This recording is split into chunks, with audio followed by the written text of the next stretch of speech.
Pascendi Dominici Gregis.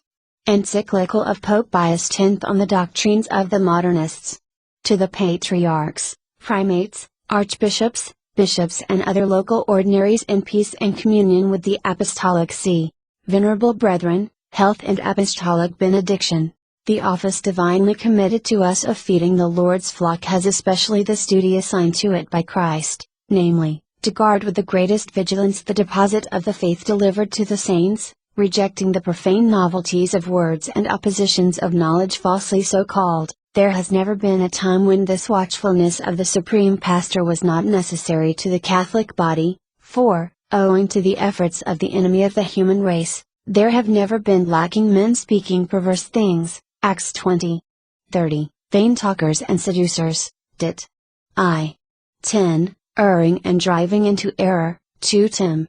3:13. Still it must be confessed that the number of the enemies of the cross of Christ has in these last days increased exceedingly, who are striving, by arts, entirely new and full of subtlety, to destroy the vital energy of the Church, and, if they can, to overthrow utterly Christ's kingdom itself, wherefore we may no longer be silent, lest we should seem to fail in our most sacred duty, and lest the kindness that, in the hope of wiser counsels, we have hitherto shown them, should be attributed to forgetfulness of our office, gravity of the situation. 2. That we make no delay in this matter is rendered necessary especially by the fact that the partisans of error are to be sought not only among the Church's open enemies, they lie hid, a thing to be deeply deplored and feared, in her very bosom and heart, and are the more mischievous, the less conspicuously they appear. We allude, venerable brethren, to many who belong to the Catholic laity, nay, and this is far more lamentable, to the ranks of the priesthood itself, who, feigning a love for the Church, lacking the firm protection of philosophy and theology, nay more, thoroughly imbued with the poisonous doctrines taught by the enemies of the Church, and lost to all sense of modesty, vaunt themselves as reformers of the Church, and, forming more boldly into line of attack, assail all that is most sacred in the work of Christ, not sparing even the person of the divine Redeemer, whom, with sacrilegious daring, they reduce to a simple, mere man. 3. Though they express astonishment themselves, no one can justly be surprised that we number such men among the enemies of the Church, if, leaving out of consideration the internal disposition of soul, of which God alone is the judge, he is acquainted with their tenets, their manner of speech, their conduct, nor indeed will he err in accounting them the most pernicious of all the adversaries of the Church, for as we have said, they put their designs for her ruin into operation not from without but from within, hence, the danger is present almost in the very veins and heart of the Church, whose injury is the more certain, the more intimate is their knowledge of her. Moreover they lay the axe not to the branches and shoots, but to the very root, that is, to the faith and its deepest fires. And having struck at this root of immortality, they proceed to disseminate poison through the whole tree, so that there is no part of Catholic truth from which they hold their hand, none that they do not strive to corrupt. Further, none is more skillful, none more astute than they, in the employment of 1,000 noxious arts, for they double the parts of rationalist and Catholic, and this so craftily that they easily lead the unwary into error, and since audacity is their chief characteristic, there is no conclusion of any kind from which they shrink or which they do not thrust forward with pertinacity and assurance. To this must be added the fact, which indeed is well calculated to deceive souls, that they lead a life of the greatest activity, of assiduous and ardent application to every branch of learning, and that they possess, as a rule, a reputation for the strictest morality. Finally, and this almost destroys all hope of cure, their very doctrines have given such a bent to their minds, that they disdain all authority and brook no restraint, and relying upon a false conscience, they attempt to ascribe to a love of truth that which is in reality the result of pride and obstinacy. Once indeed we had hopes of recalling them to a better sense, and to this end we first of all chose them kindness as our children, then we treated them with severity, and at last we have had recourse, though with great reluctance, to public reproof. But you know, venerable brethren, how fruitless has been our action. They bowed their head for a moment, but it was soon uplifted more arrogantly than ever, if it were a matter which concerned them alone. We might perhaps have overlooked it, but the security of the Catholic name is at stake, wherefore, as to maintain it longer would be a crime, we must now break silence, in order to expose before the whole Church in their true colors those men who have assumed this bad disguise. Division of the Encyclical. 4. But since the Modernists, as they are commonly and rightly called, employ a very clever artifice, namely, to present their doctrines without order and systematic arrangement into one whole, scattered and disjointed one from another, so as to appear to be in doubt and uncertainty, while they are in reality firm and steadfast, it will be of advantage, venerable brethren, to bring their teachings together here into one group, and to point out the connection between them, and thus to pass to an examination of the sources of the errors, and to prescribe remedies for averting the evil. Analysis of modernist teaching. 5. To proceed in an orderly manner in this recondite subject, it must first of all be noted that every modernist sustains and comprises within himself many personalities. He is a philosopher, a believer, a theologian, an historian, a critic, an apologist, a reformer. These roles must be clearly distinguished from one another by all who would accurately know their system and thoroughly comprehend the principles and the consequences of their doctrines. Agnosticism, its philosophical foundation. 6. We begin, then, with the philosopher. Modernists place the foundation of religious philosophy in that doctrine which is usually called agnosticism. According to this teaching, human reason is confined entirely within the field of phenomena, that is to say, to things that are perceptible to the senses, and in the manner in which they are perceptible, it has no right and no power to transgress these limits, hence it is incapable of lifting itself up to God, and of recognizing His existence, even by means of visible things. From this it is inferred that God can never be the direct object of science, and that, as regards history, He must not be considered as an historical subject. Given these premises, all will readily perceive what becomes of natural theology, of the motives of credibility, of external revelation. The modernists simply make away with them altogether. They include them in intellectualism, which they call a ridiculous and long ago defunct system, nor does the fact that the Church has formally condemned these portentous errors exercise the slightest restraint upon them. Yet the Vatican Council has defined, if anyone says that the one true God, our Creator and Lord, cannot be known with certainty by the natural light of human reason by means of the things that are made, let him be anathema, de revel. Can.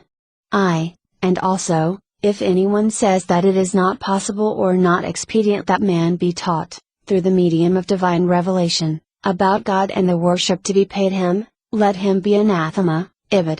Can. 2. And finally, if anyone says that divine revelation cannot be made credible by external signs, and that therefore men should be drawn to the faith only by their personal internal experience or by private inspiration, let him be anathema, de fide. Can. 3. But how the modernists make the transition from agnosticism, which is a state of pure innocence, to scientific and historic atheism, which is a doctrine of positive denial, and consequently, by what legitimate process of reasoning, starting from ignorance as to whether God has in fact intervened in the history of the human race or not, they proceed, in their explanation of this history, to ignore God altogether, as if He really had not intervened. Let him answer who can. Yet it is a fixed and established principle among them that both science and history must be atheistic, and within their boundaries there is room for nothing but phenomena. God and all that is divine are utterly excluded. We shall soon see clearly what, according to this most absurd teaching, must be held touching the most sacred person of Christ, what concerning the mysteries of His life and death, and of His resurrection and ascension into heaven. Vital eminence. 7. However, this agnosticism is only the negative part of the system of the modernist. The positive side of it consists in what they call vital eminence. This is how they advance from one to the other. Religion, whether natural or supernatural, must, like every other fact, admit of some explanation, but when natural theology has been destroyed, the road to revelation closed through the rejection of the arguments of credibility, and all external revelation absolutely denied, it is clear that this explanation will be sought in vain outside man himself. It must, therefore, be looked for in man, and since religion is a form of life, the explanation must certainly be found in the life of man, hence the principle of religious immanence is formulated. Moreover, the first actuation, so to say, of every vital phenomenon, and religion, as has been said, belongs to this category, is due to a certain necessity or impulsion, but it has its origin, speaking more particularly of life, in a movement of the heart, which movement is called a sentiment. Therefore, since God is the object of religion, we must conclude that faith, which is the basis and the foundation of all religion, consists in a sentiment which originates from a need of the divine. This need of the divine, which is experienced only in special and favorable circumstances, cannot, of itself, appertain to the domain of consciousness. It is at first latent within the consciousness, or, to borrow a term from modern philosophy, in the subconsciousness, where also its roots lies hidden and undetected. Should anyone ask how it is that this need of the divine which man experiences within himself grows up into a religion, the modernists reply thus: science and history, they say, are confined within two limits, the one external, namely, the visible world, the other internal, which is consciousness. When one or other of these boundaries has been reached, there can be no further progress, for beyond is the unknowable. In presence of this unknowable, whether it is outside man and beyond the visible world of nature, or lies hidden within in the subconsciousness, the need of the divine, according to the principles of fideism, excites in a soul with a propensity towards religion a certain special sentiment, without any previous advertence of the mind, and this sentiment possesses, implied within itself both as its own object and as its intrinsic cause, the reality of the divine, and in a way unites man with God. It is this sentiment to which modernists give the name of faith, and this it is which they consider the beginning of religion. 8. But we have not yet come to the end of their philosophy, or, to speak more accurately, their folly, for modernism finds in this sentiment not faith only, but within faith, as they understand it, revelation, they say, abides. For what more can one require for revelation? Is not that religious sentiment which is perceptible in the consciousness revelation, or at least the beginning of revelation? Nay, is not God Himself, as He manifests Himself to the soul, indistinctly it is true, in this same religious sense, revelation? And they add, since God is both the object and the cause of faith, this revelation is at the same time of God and from God, that is, God is both the revealer and the revealed. Hence, venerable brethren, springs that ridiculous proposition of the modernists, that every religion, according to the different aspect under which it is viewed, must be considered as both natural and supernatural. Hence it is that they make consciousness and revelation synonymous. Hence the law, according to which religious consciousness is given as the universal rule, to be put on an equal footing with revelation, and to which all must submit, even the supreme authority of the Church, whether in its teaching capacity, or in that of legislator in the province of sacred liturgy or discipline. Deformation of religious history the consequence.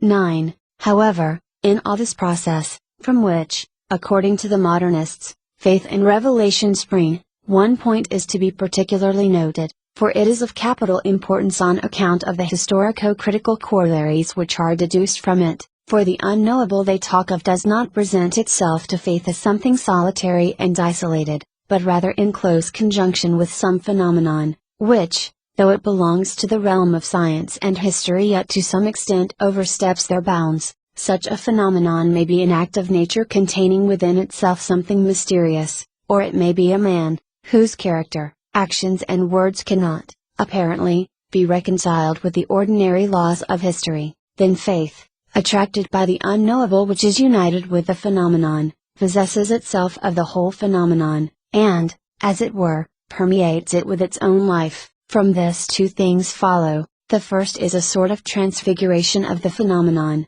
by its elevation above its own true conditions, by which it becomes more adapted to that form of the divine which faith will infuse into it. The second is a kind of disfigurement, which springs from the fact that faith, which has made the phenomenon independent of the circumstances of place and time, attributes to it qualities which it has not. And this is true particularly of the phenomena of the past, and the older they are, the truer it is. From these two principles the modernists deduce two laws, which, when united with the third which they have already got from agnosticism, constitute the foundation of historical criticism. We will take an illustration from the person of Christ. In the person of Christ, they say, science and history encounter nothing that is not human, therefore, in virtue of the first canon deduced from agnosticism, whatever there is in his history suggestive of the divine, must be rejected. Then, according to the second canon, the historical person of Christ was transfigured by faith,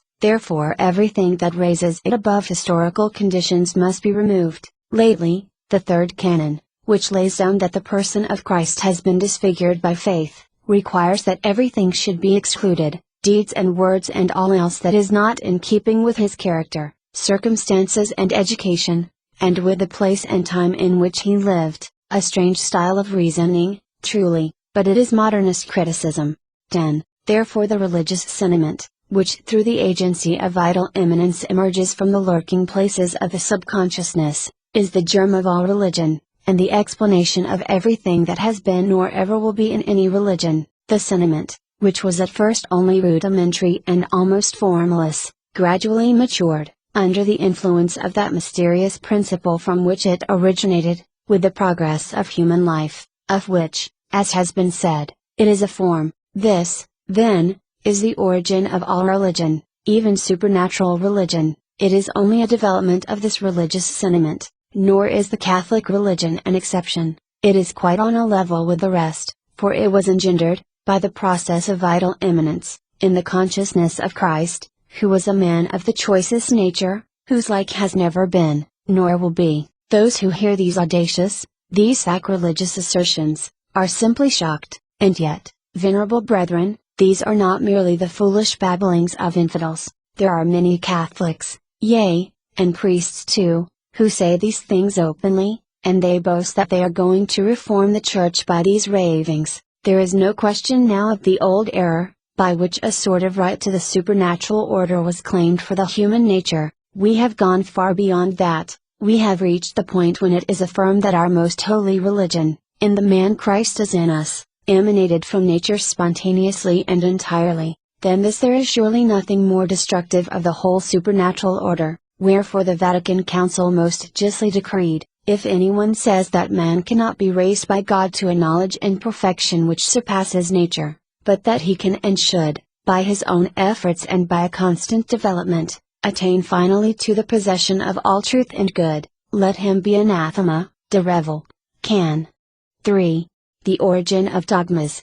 11. So far, venerable brethren, there has been no mention of the intellect. Still it also, according to the teaching of the Modernists, has its part in the act of faith, and it is of importance to see how, in that sentiment of which we have frequently spoken, since sentiment is not knowledge, God indeed presents himself to man, but in a manner so confused and indistinct that he can hardly be perceived by the believer. It is therefore necessary that a ray of light should be cast upon this sentiment, so that God may be clearly distinguished and set apart from it. This is the task of the intellect, whose office it is to reflect and to analyze, and by means of which man first transforms into mental pictures the vital phenomena which arise within him, and then expresses them in words. Hence the common saying of Modernists, that the religious man must ponder his faith. The intellect, then, encountering this sentiment directs itself upon it, and produces in it a work resembling that of a painter who restores and gives new life to a picture that has perished with age.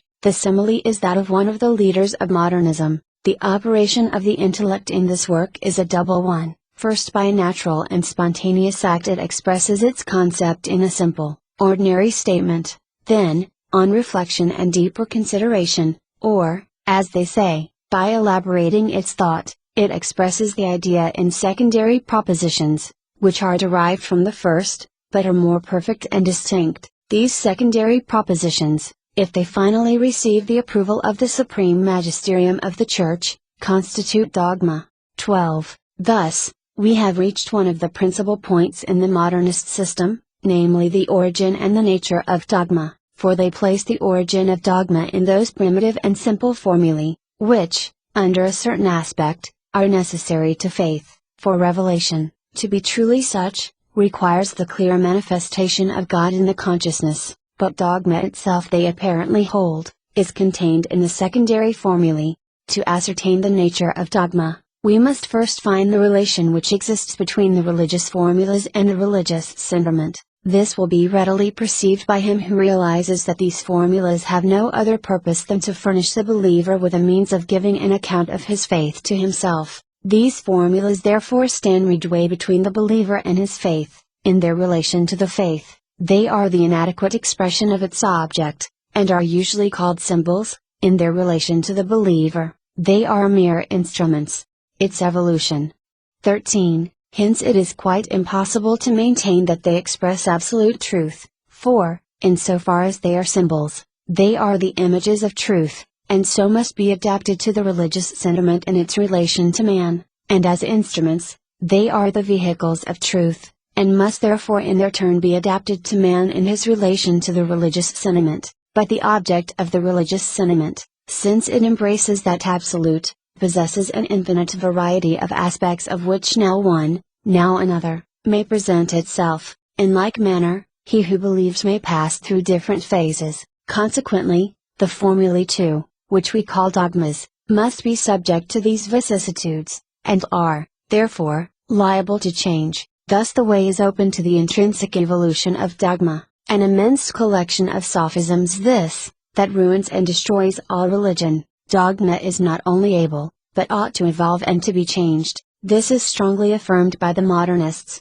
and as clearly flows from their principles, for amongst the chief points of their teaching is this which they deduce from the principle of vital immanence, that religious formulas, to be really religious and not merely theological speculations, ought to be living and to live the life of the religious sentiment. This is not to be understood in the sense that these formulas, especially if merely imaginative, were to be made for the religious sentiment. It has no more to do with their origin than with number or quality. What is necessary is that the religious sentiment, with some modification when necessary, should vitally assimilate them. In other words, it is necessary that the primitive formula be accepted and sanctioned by the heart, and similarly the subsequent work from which spring the secondary formulas must proceed under the guidance of the heart. Hence it comes that these formulas, to be living, should be, and should remain, adapted to the faith and to him who believes. Wherefore if for any reason this adaptation should cease to exist,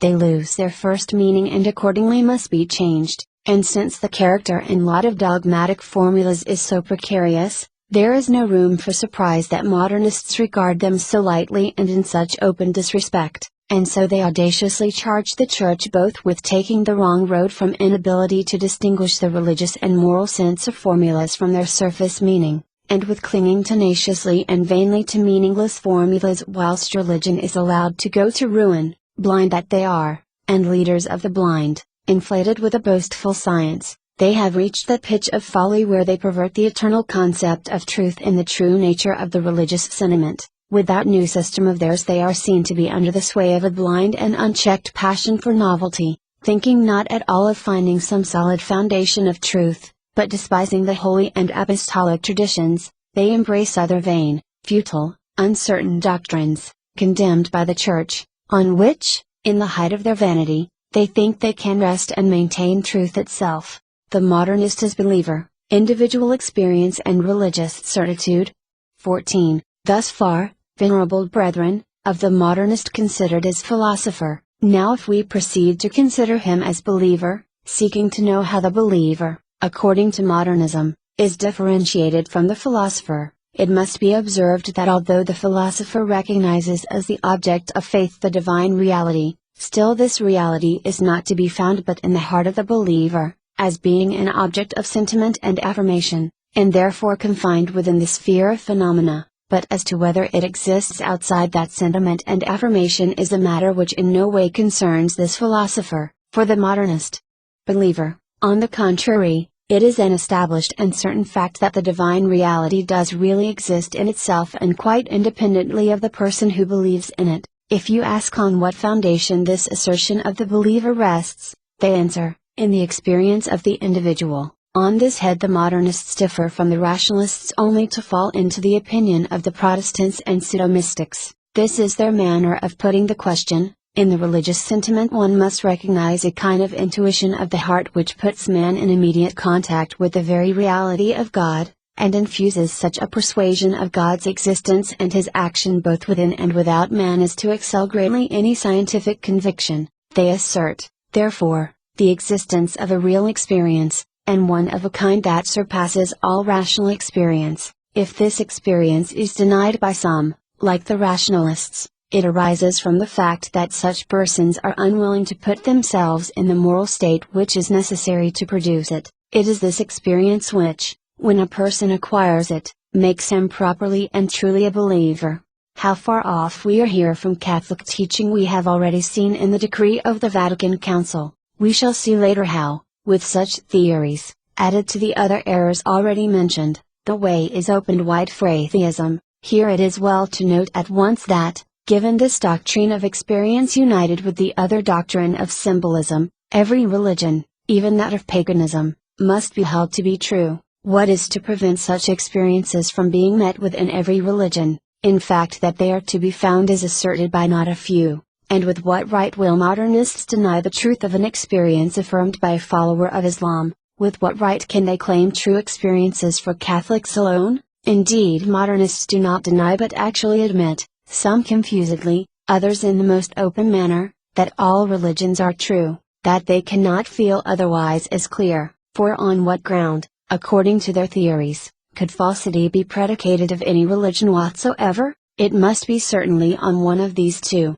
either on account of the falsity of the religious sentiment or on account of the falsity of the formula pronounced by the mind. Now the religious sentiment, although it may be more perfect or less perfect, is always one and the same, and the intellectual formula, in order to be true, has but to respond to the religious sentiment and to the believer, whatever be the intellectual capacity of the latter. In the conflict between different religions, the most that modernists can maintain is that the Catholic has more truth because it is more living and that it deserves with more reason the name of Christian because it corresponds more fully with the origins of Christianity. That these consequences flow from the premises will not seem unnatural to anybody, but what is amazing is that there are Catholics and priests who, we would fain believe, abhor such enormities yet act as if they fully approved of them, for they heap such praise and bestow such public honor on the teachers of these errors as to give rise to the belief that their admiration is not meant merely for the persons,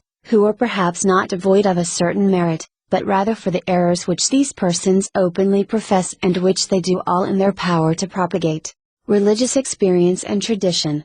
15. But this doctrine of experience is also under another aspect entirely contrary to Catholic truth. It is extended and applied to tradition, as hitherto understood by the Church, and destroys it. By the modernists, tradition is understood as a communication to others, through preaching by means of the intellectual formula, of an original experience. To this formula, in addition to its representative value, they attribute a species of suggestive efficacy which acts both in the person who believes, to stimulate the religious sentiment should it happen to have grown sluggish and to renew the experience once acquired, and in those who do not yet believe, to awake for the first time the religious sentiment in them and to produce the experience. In this way is religious experience propagated among the peoples, and not merely among contemporaries by preaching, but among future generations both by books and by oral transmission from one to another. Sometimes this communication of religious experience takes root and thrives, at other times it withers at once and dies. For the modernists, to live is a proof of truth, since for them life and truth are one and the same thing. Hence again it is given to us to infer that all existing religions are equally true, for otherwise they would not live. Faith and Science. 16. Having reached this point, venerable brethren, we have sufficient material in hand to enable us to see the relations which modernists establish between faith and science, including history also under the name of science, and in the first place it is to be held that the object of the one is quite extraneous to and separate from the object of the other, for faith occupies itself solely with something which science declares to be unknowable for it. Hence each has a separate field assigned to it. Science is entirely concerned with the reality of phenomena, into which faith does not enter at all. Faith on the contrary concerns itself with the divine reality which is entirely unknown to science. Thus the conclusion is reached that there can never be any dissension between faith and science, for if each keeps on its own ground they can never meet and therefore never be in contradiction, and if it be objected that in the visible world there are some things which appertain to faith, such as the human life of Christ, the modernists reply by denying this,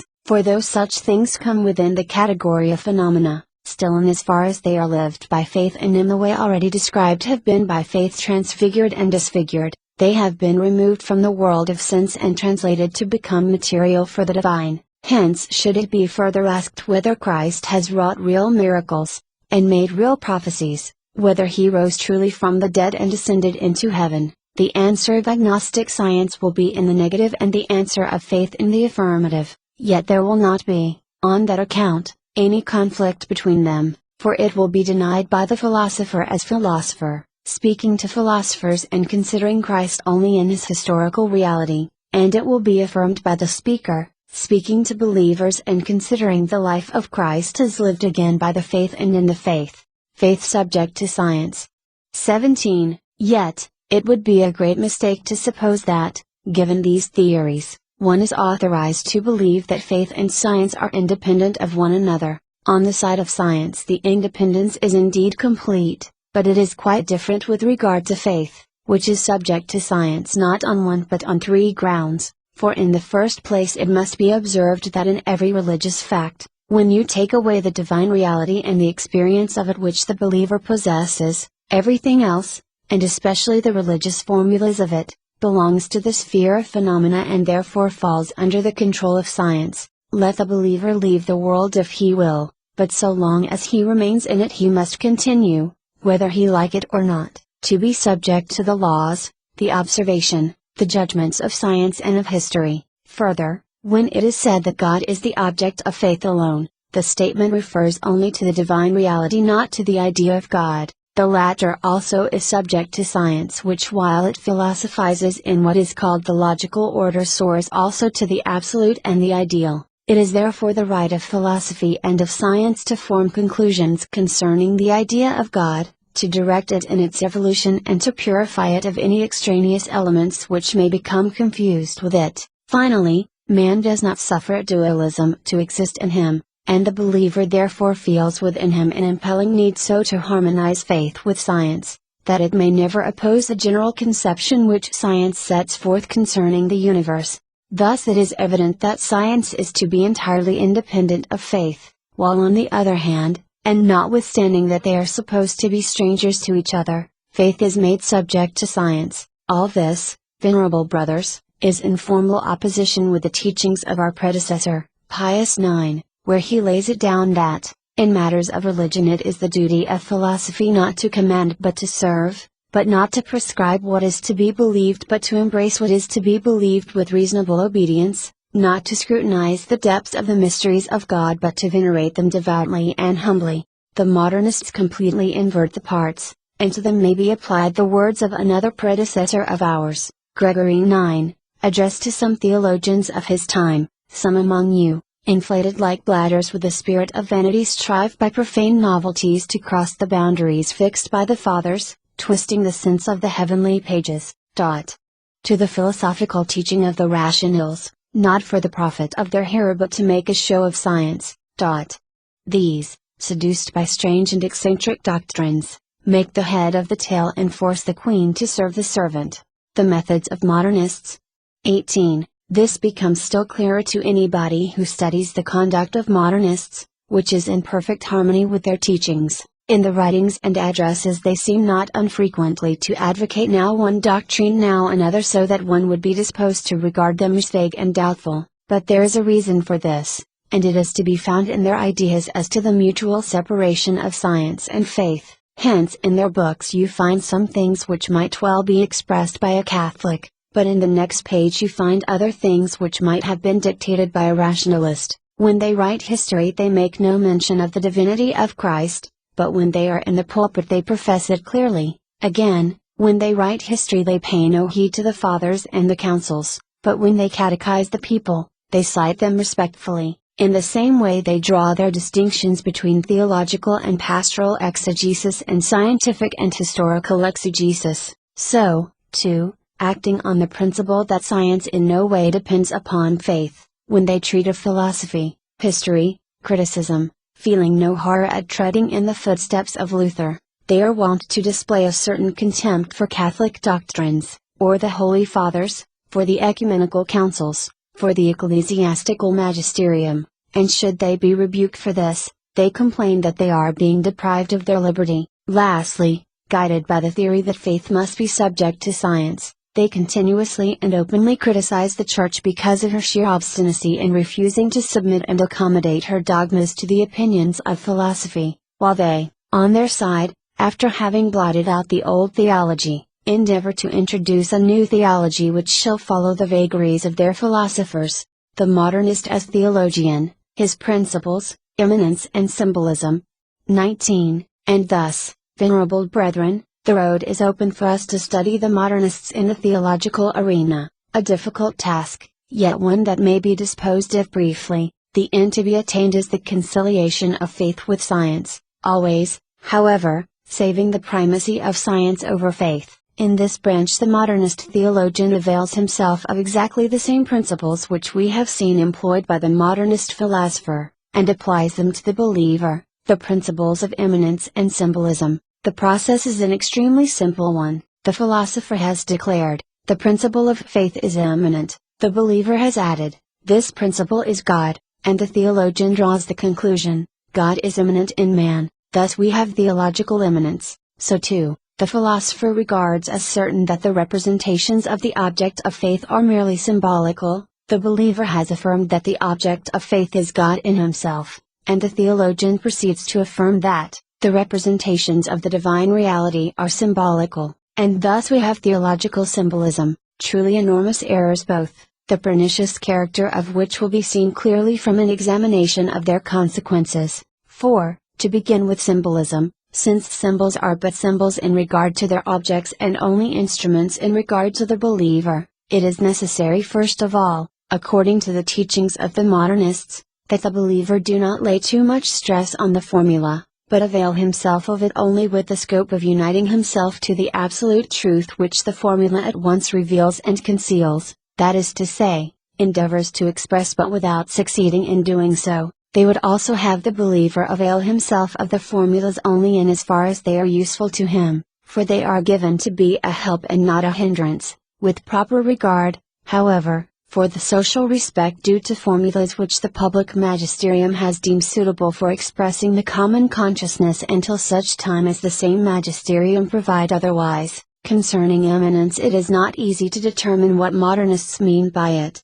for their own opinions on the subject vary. Some understand it in the sense that God working in man is more intimately present in him than man is in even himself, and this conception, if properly understood, is free from reproach. Others hold that the divine action is one with the action of nature, as the action of the first cause is one with the action of the secondary cause, and this would destroy the supernatural order. Others, finally, explain it in a way which savors of pantheism, and this, in truth, is the sense which tallies best with the rest of their doctrines. 20. With this principle of immanence is connected another which may be called the principle of divine permanence. It differs from the first in much the same way as the private experience differs from the experience transmitted by tradition. An example will illustrate what is meant, and this example is offered by the Church and the sacraments. The Church and the sacraments, they say, are not to be regarded as having been instituted by Christ himself. This is forbidden by agnosticism, which sees in Christ nothing more than a man whose religious consciousness has been, like that of all men, formed by degrees. It is also forbidden by the law of immanence, which rejects what they call external application. It is further forbidden by the law of evolution, which requires for the development of the germs a certain time and a certain series of circumstances. It is, finally, forbidden by history, which shows that such in fact has been the course of things. Still it is to be held that both Church and sacraments have been founded immediately by Christ. But how? In this way, all Christian consciences were, they affirm, in a manner virtually included in the conscience of Christ as the plant is included in the seed, but as the shoots live the life of the seed, so, too, all Christians are to be said to live the life of Christ, but the life of Christ is according to faith, and so, too, is the life of Christians, and since this life produced, in the courses of ages, both the Church and the sacraments, it is quite right to say that their origin is from Christ and is divine, in the same way they prove that the scriptures and the dogmas are divine, and thus the modernistic theology may be said to be complete, no great thing, in truth, but more than enough for the theologian who professes that the conclusions of science must always, and in all things, be respected. The application of these theories to the other points we shall proceed to expound, anybody may easily make for himself. Dogma and the Sacraments.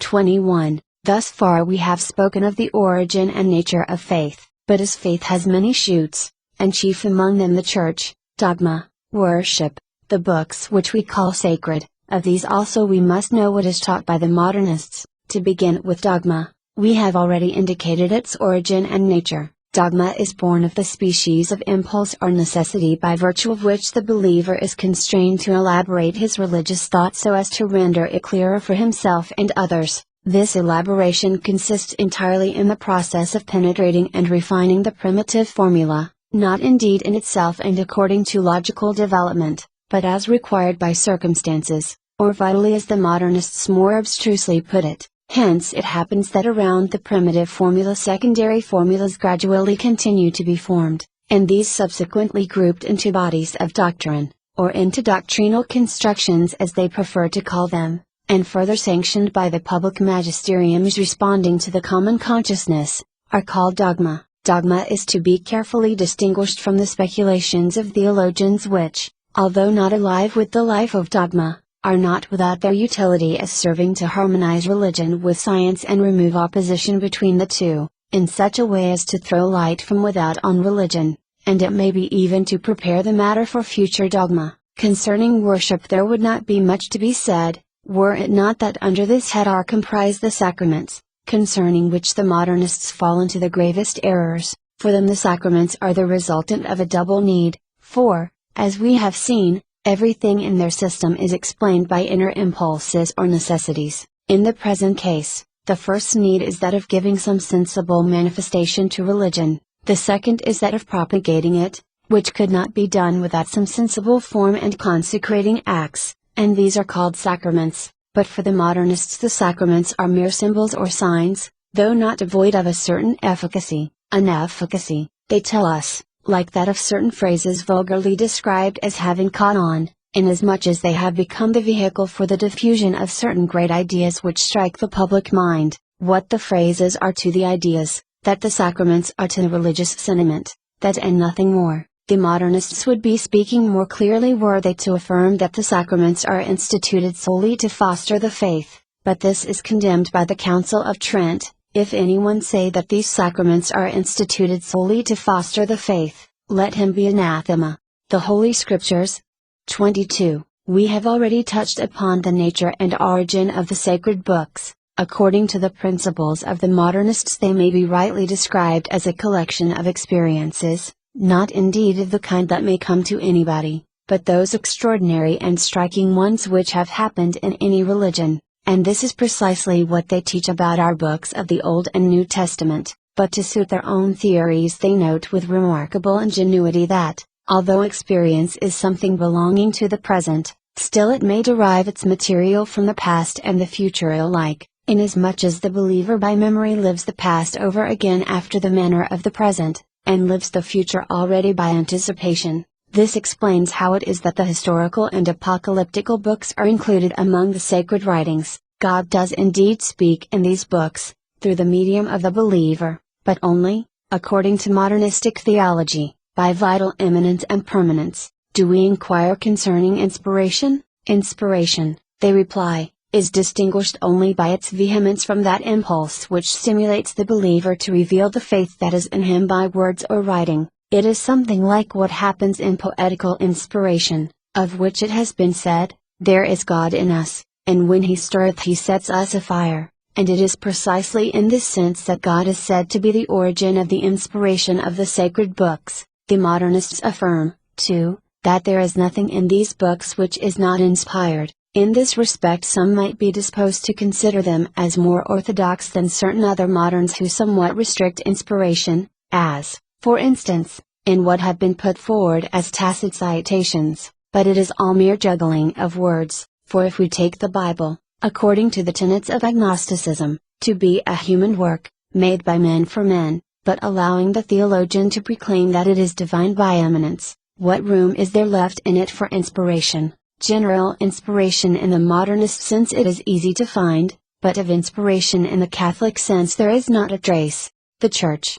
23. A wider field for comment is opened when you come to treat of the vagaries devised by the modernist school concerning the Church. You must start with the supposition that the Church has its birth in a double need, the need of the individual believer, especially if he has had some original and special experience, to communicate his faith to others, and the need of the mass, when the faith has become common to many, to form itself into a society and to guard, increase, and propagate the common good. What, then, is the Church? It is the product of the collective conscience, that is to say of the society of individual consciences which by virtue of the principle of vital permanence, all depend on one first believer, who for Catholics is Christ. Now every society needs a directing authority to guide its members towards the common end, to conserve prudently the elements of cohesion which in a religious society are doctrine and worship.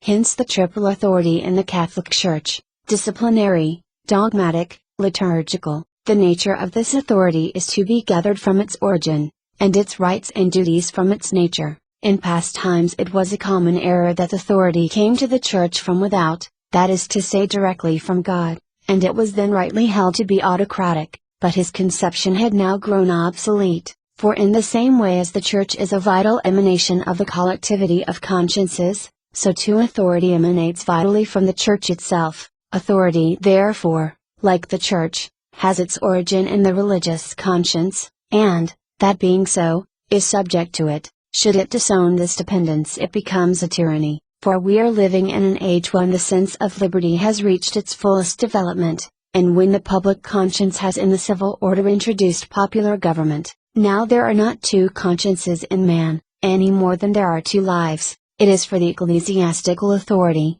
therefore, to shape itself to democratic forms, unless it wishes to provoke and foment an intestine conflict in the consciences of mankind. The penalty of refusal is disaster, for it is madness to think that the sentiment of liberty, as it is now spread abroad, can surrender. Were it forcibly confined and held in bonds, terrible would be its outburst, sweeping away at once both church and religion. Such is the situation for the modernists, and their one great anxiety is, in consequence, to find a way of conciliation between the authority of the Church and the liberty of believers.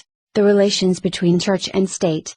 24. But it is not with its own members alone that the Church must come to an amicable arrangement. Besides its relations with those within, it has others outside. The Church does not occupy the world all by itself. There are other societies in the world, with which it must necessarily have contact and relations. The rights and duties of the Church towards civil societies must, therefore, be determined, and determined, of course, by its own nature as it has been already described. The rules to be applied in this matter are those which have been laid down for science and faith, though in the latter case the question is one of objects while here we have one of ends. In the same way, then, as faith and science are strangers to each other by reason of the diversity of their objects, Church and State are strangers by reason of the diversity of their ends, that of the Church being spiritual while that of the State is temporal. Formerly it was possible to subordinate the temporal to the spiritual and to speak of some questions as mixed, allowing to the Church the position of queen and mistress in all such,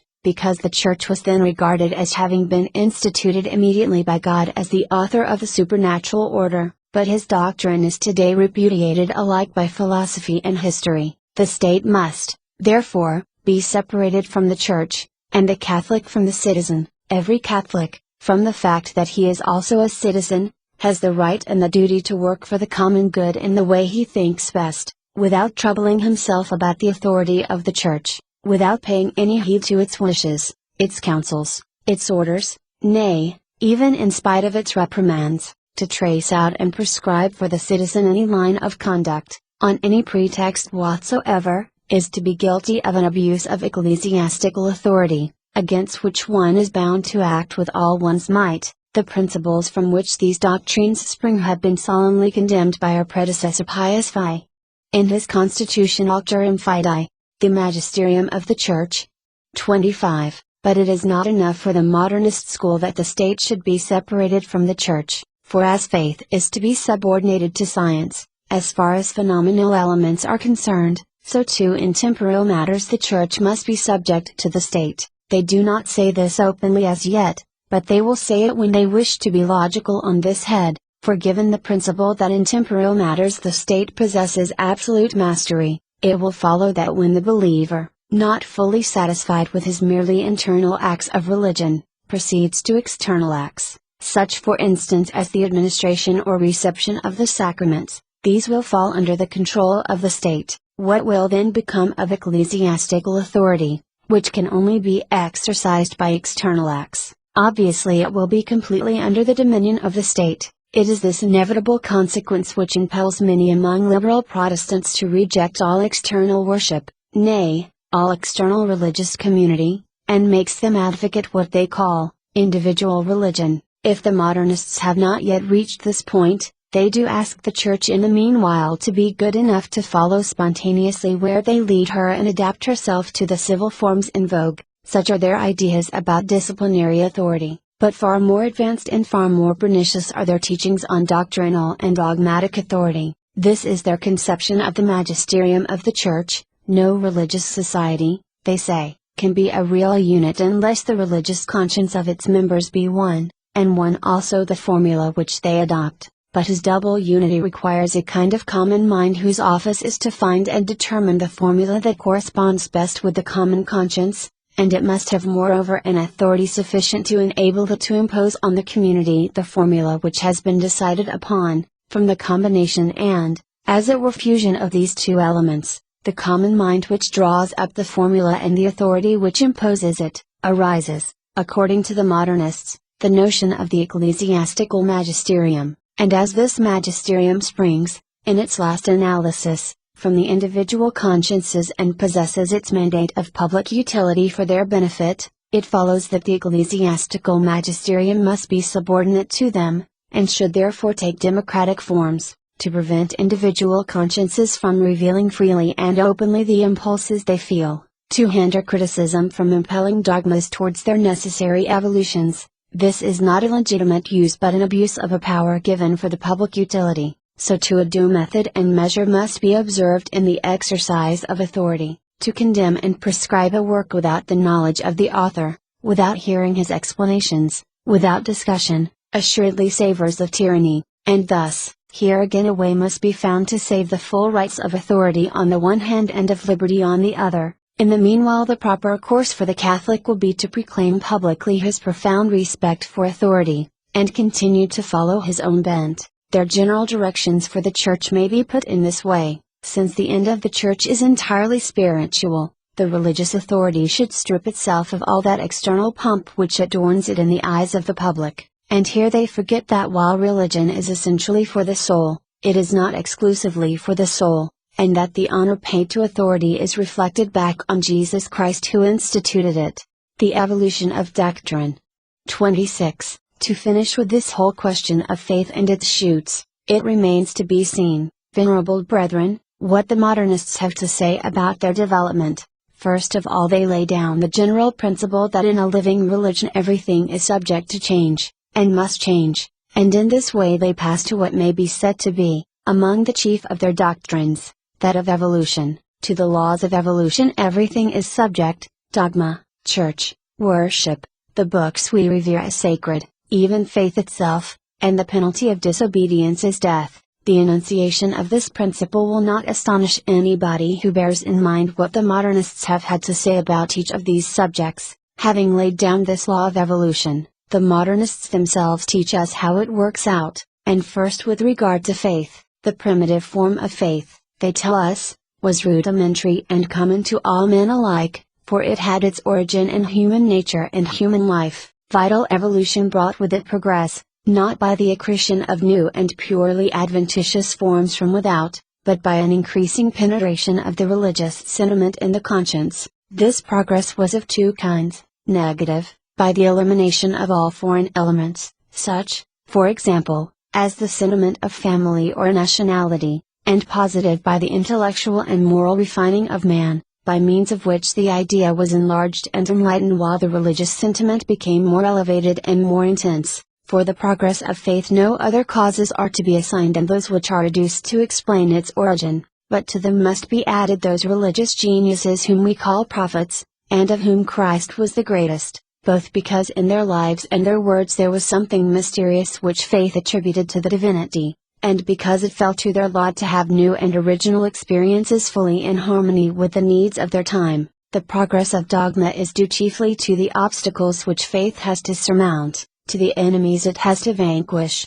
to the contradictions it has to repel. Add to this a perpetual striving to penetrate ever more profoundly its own mysteries. Thus, to omit other examples, has it happened in the case of Christ, in him that divine something which faith admitted in him expanded in such a way that he was at last held to be God. The chief stimulus of evolution in the domain of worship consists in the need of adapting itself to the uses and customs of peoples, as well as the need of availing itself of the value which certain acts have acquired by long usage. Finally, evolution in the Church itself is fed by the need of accommodating itself to historical conditions and of harmonizing itself with existing forms of society, such as religious evolution in detail. And here, before proceeding further, we would have you note well this whole theory of necessities and needs, for it is at the root of the entire system of the Modernists, and it is upon it that they will erect that famous method of theirs called the historical.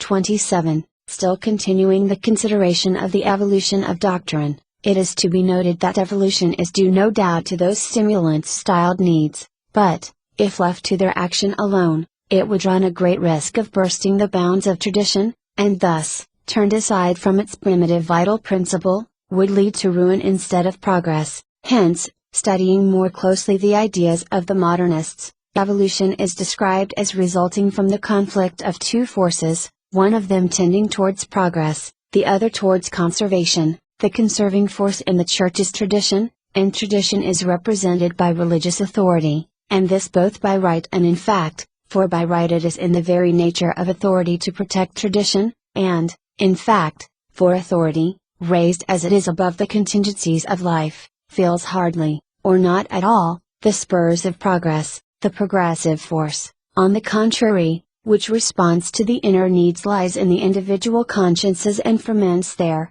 especially in such of them as are in most intimate contact with life. Note here, venerable brethren, the appearance already of that most pernicious doctrine which would make of the laity a factor of progress in the Church. Now it is by a species of compromise between the forces of conservation and of progress, that is to say between authority and individual consciences, that changes and advances take place. The individual consciences of some of them act on a collective conscience, which brings pressure to bear on the depositaries of authority, until the latter consent to a compromise, and, the pact being made, authority sees to its maintenance. With all this in mind, one understands how it is that the Modernists express astonishment when they are reprimanded or punished. What is imputed to them as a fault they regard as a sacred duty, being in intimate contact with consciences they know better than anybody else, and certainly better than the ecclesiastical authority. What needs exist, nay, they embody them, so to speak, in themselves, having a voice and a pen they use both publicly, for this is their duty. Let authority rebuke them as much as it pleases, they have their own conscience on their side and an intimate experience which tells them with certainty that what they deserve is not blame but praise. Then they reflect that, after all there is no progress without a battle and no battle without its victim, and victims they are willing to be like the prophets and Christ himself. They have no bitterness in their hearts against the authority which uses them roughly, for after all it is only doing its duty as authority. Their sole grief is that it remains deaf to their warnings, because delay multiplies the obstacles which impede the progress of souls, but the hour will most surely come when there will be no further chance for tergiversation. For if the laws of evolution may be checked for a while, they cannot be ultimately destroyed, and so they go their way, reprimands and condemnations notwithstanding, masking an incredible audacity under a mock semblance of humility, while they make a show of bowing their heads, their hands and minds are more intent than ever on carrying out their purposes, and this policy they follow willingly and wittingly, both because it is part of their system that authority is to be stimulated but not dethroned, and because it is necessary for them to remain within the ranks of the Church in order that they may gradually transform the collective conscience, thus unconsciously avowing that the common conscience is not with them, and that they have no right to claim to be its interpreters. 28. Thus then, venerable brethren, for the modernists, both as authors and propagandists, there is to be nothing stable, nothing immutable in the Church, nor indeed are they without precursors in their doctrines, for it was of these that our predecessor Pius IX wrote, "These enemies of divine revelation extol human progress to the skies, and with rash and sacrilegious daring would have it introduced into the Catholic religion as if this religion were not the work of God but of man, or some kind of philosophical discovery susceptible of perfection by human efforts." On the subject of revelation and dogma in particular, the doctrine of the modernists offers nothing new. We find it condemned in the syllabus of Pius IX, where it is enunciated in these terms: divine revelation is imperfect, and therefore subject to continual and indefinite progress, corresponding with the progress of human reason, and condemned still more solemnly in the Vatican Council. The doctrine of the faith which God has revealed has not been proposed to human intelligences to be perfected by them as if it were a philosophical system, but as a divine deposit entrusted to the spouse of Christ to be faithfully guarded and infallibly interpreted. Hence the sense, too, of the sacred dogmas is that which our Holy Mother the Church has once declared, nor is this sense ever to be abandoned on plea or pretext of a more profound comprehension of the truth, nor is the development of our knowledge, even concerning the faith, impeded by this pronouncement. On the contrary, it is aided and promoted, for the same counsel continues, "Let intelligence and science and wisdom, therefore, increase and progress abundantly and vigorously in individuals and in the mass, in the believer and in the whole Church, throughout the ages and the centuries, but only in its own kind, that is, according to the same dogma, the same sense, the same acceptation." The modernist as historian and critic. 29. After having studied the modernist as philosopher, believer and theologian, it now remains for us to consider him as historian, critic, apologist, reformer. 30. Some modernists, devoted to historical studies, seem to be greatly afraid of being taken for philosophers. About philosophy, they tell you, they know nothing whatever, and in this they display remarkable astuteness, for they are particularly anxious not to be suspected of being prejudiced in favor of philosophical theories which would lay them open to the charge of not being objective, to use the word in vogue, and yet the truth is that their history and their criticism are saturated with their philosophy, and that their historico-critical conclusions are the natural fruit of their philosophical principles. This will be patent to anybody who reflects. Their three first laws are contained in those three principles of their philosophy already dealt with: the principle of agnosticism, the principle of the transfiguration of things by faith, and the principle which we have called of disfiguration. Let us see what consequences flow from each of them. Agnosticism tells us that history, like every other science, deals entirely with phenomena, and the consequence is that God, and every intervention of God in human affairs, is to be relegated to the domain of faith as belonging to it alone. In things where a double element, the divine and the human, mingles, in Christ, for example, or the Church, or the sacraments, or the many other objects of the same kind, a division must be made and the human element assigned to history while the divine will go to faith. Hence we have that distinction, so current among the modernists, between the Christ of history and the Christ of faith, between the sacraments of history and the sacraments of faith, and so on. Next we find that the human element itself, which the historian has to work on, as it appears in the documents, has been by faith transfigured, that is to say raised above its historical conditions. It becomes necessary, therefore, to eliminate also the accretions which faith has added, to assign them to faith itself and to the history of faith. Thus, when treating of Christ, the historian must set aside all that surpasses man in his natural condition, either according to the psychological conception of him, or according to the place and period of his existence. Finally, by virtue of the third principle, even those things which are not outside the sphere of history they pass through the crucible, excluding from history and relegating to faith everything which, in their judgment, is not in harmony with what they call the logic of facts and in character with the persons of whom they are predicated. Thus, they will not allow that Christ ever uttered those things which do not seem to be within the capacity of the multitudes that listen to him. Hence they delete from his real history and transfer to faith all the allegories found in his discourses. Do you inquire as to the criterion they adopt to enable them to make these divisions? The reply is that they argue from the character of the man, from his condition of life, from his education, from the circumstances under which the facts took place,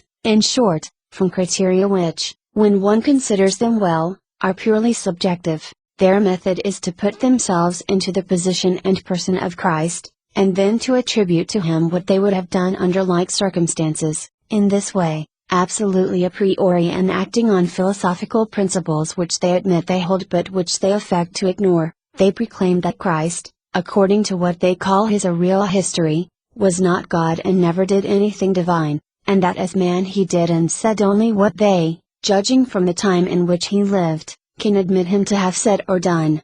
Criticism and its principles.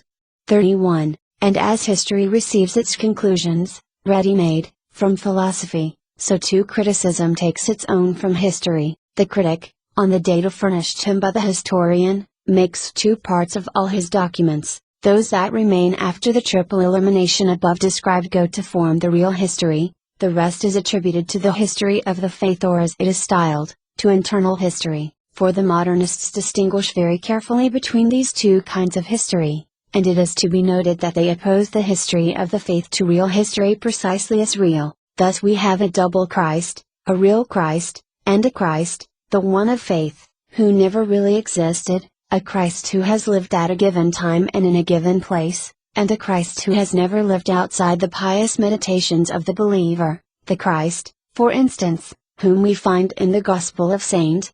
John, which is pure contemplation from beginning to end.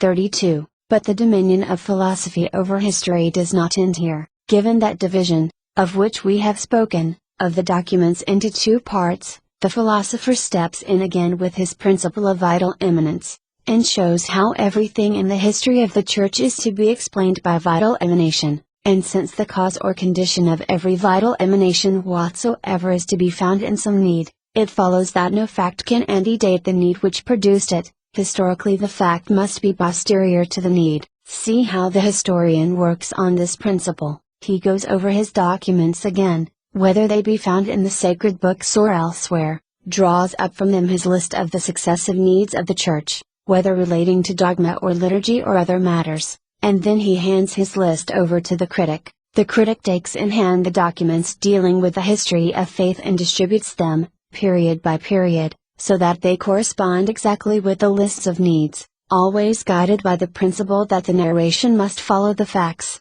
as the facts follow the needs. It may at times happen that some parts of the sacred scriptures, such as the epistles, themselves constitute the fact created by the need. Even so, the rule holds that the age of any document can only be determined by the age in which each need had manifested itself in the Church. Further, a distinction must be made between the beginning of a fact and its development, for what is born one day requires time for growth. Hence the critic must once more go over his documents, ranged as they are through the different ages, and divide them again into two parts, and divide them into two lots, separating those that regard the first stage of the facts from those that deal with their development, and these he must again arrange according to their periods. 33. Then the philosopher must come in again to impose on the historian the obligation of following in all his studies the precepts and laws of evolution. It is next for the historian to scrutinize his documents once more, to examine carefully the circumstances and conditions affecting the Church during the different periods, the conserving force she has put forth, the needs both internal and external that have stimulated her to progress, the obstacles she has had to encounter, in a word everything that helps to determine the manner in which the laws of evolution have been fulfilled in her. This done, he finishes his work by drawing up in its broad lines a history of the development of the facts. The critic follows and fits in the rest of the documents with this sketch. He takes up his pen, and soon the history is made complete. Now we ask here, who is the author of this history? The historian, the critic? Assuredly, neither of these but the philosopher. From beginning to end everything in it is a priori, and a priori in a way that reeks of heresy. These men are certainly to be pitied, and of them the Apostle might well say, they became vain in their thoughts. Professing themselves to be wise they became fools. Rom. I. 21:22, but, at the same time, they excite just indignation when they accuse the Church of torturing the texts, arranging and confusing them after its own fashion, and for the needs of its cause. In this they are accusing the Church of something for which their own conscience plainly reproaches them. How the Bible is dealt with. 34. The result of this dismembering of the sacred books and this partition of them throughout the centuries is naturally that the Scriptures can no longer be attributed to the authors whose names they bear. The modernists have no hesitation in affirming commonly that these books, and especially the Pentateuch and the first three Gospels, have been gradually formed by additions to a primitive brief narration, by interpolations of theological or allegorical interpretation, by transitions, by joining different passages together. This means, briefly, that in the sacred books we must admit a vital evolution, springing from and corresponding with evolution of faith. The traces of this evolution, they tell us, are so visible in the books that one might almost write a history of them. Indeed, this history they do actually write, and with such an easy security that one might believe them to have with their own eyes seen the writers at work through the ages amplifying the sacred books. To aid them in this they call to their assistance that branch of criticism which they call textual, and labor to show that such a fact or such a phrase is not in its right place,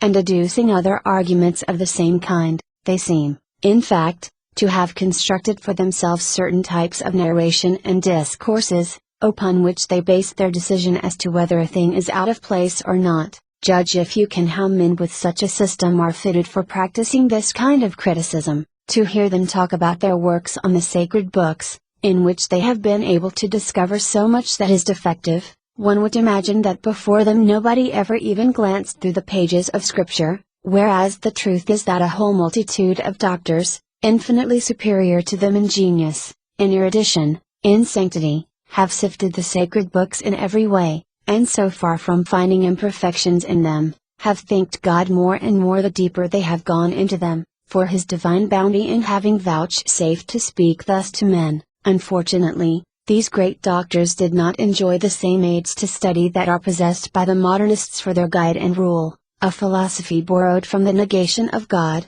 and a criterion which consists of themselves.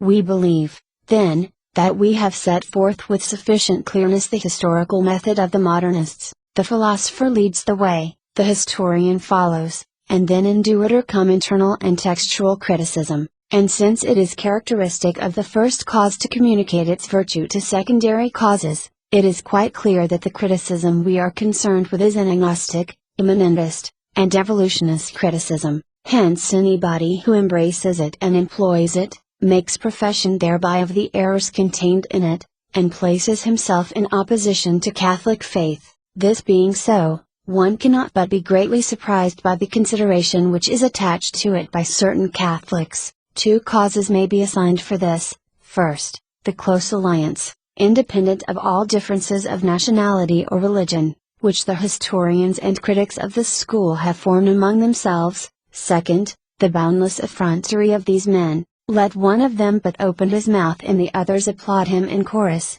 proclaiming that science has made another step forward. Let an outsider but hint at a desire to inspect the new discovery with his own eyes, and they are on him in a body. Deny it, and you are an ignoramus. Embrace it and defend it, and there is no praise too warm for you. In this way they win over any who, did they but realize what they are doing, would shrink back with horror. The impudence and the domineering of some, and the thoughtlessness and imprudence of others, have combined to generate a pestilence in the air which penetrates everywhere and spreads the contagion. But let us pass to the apologist. The modernist is apologist.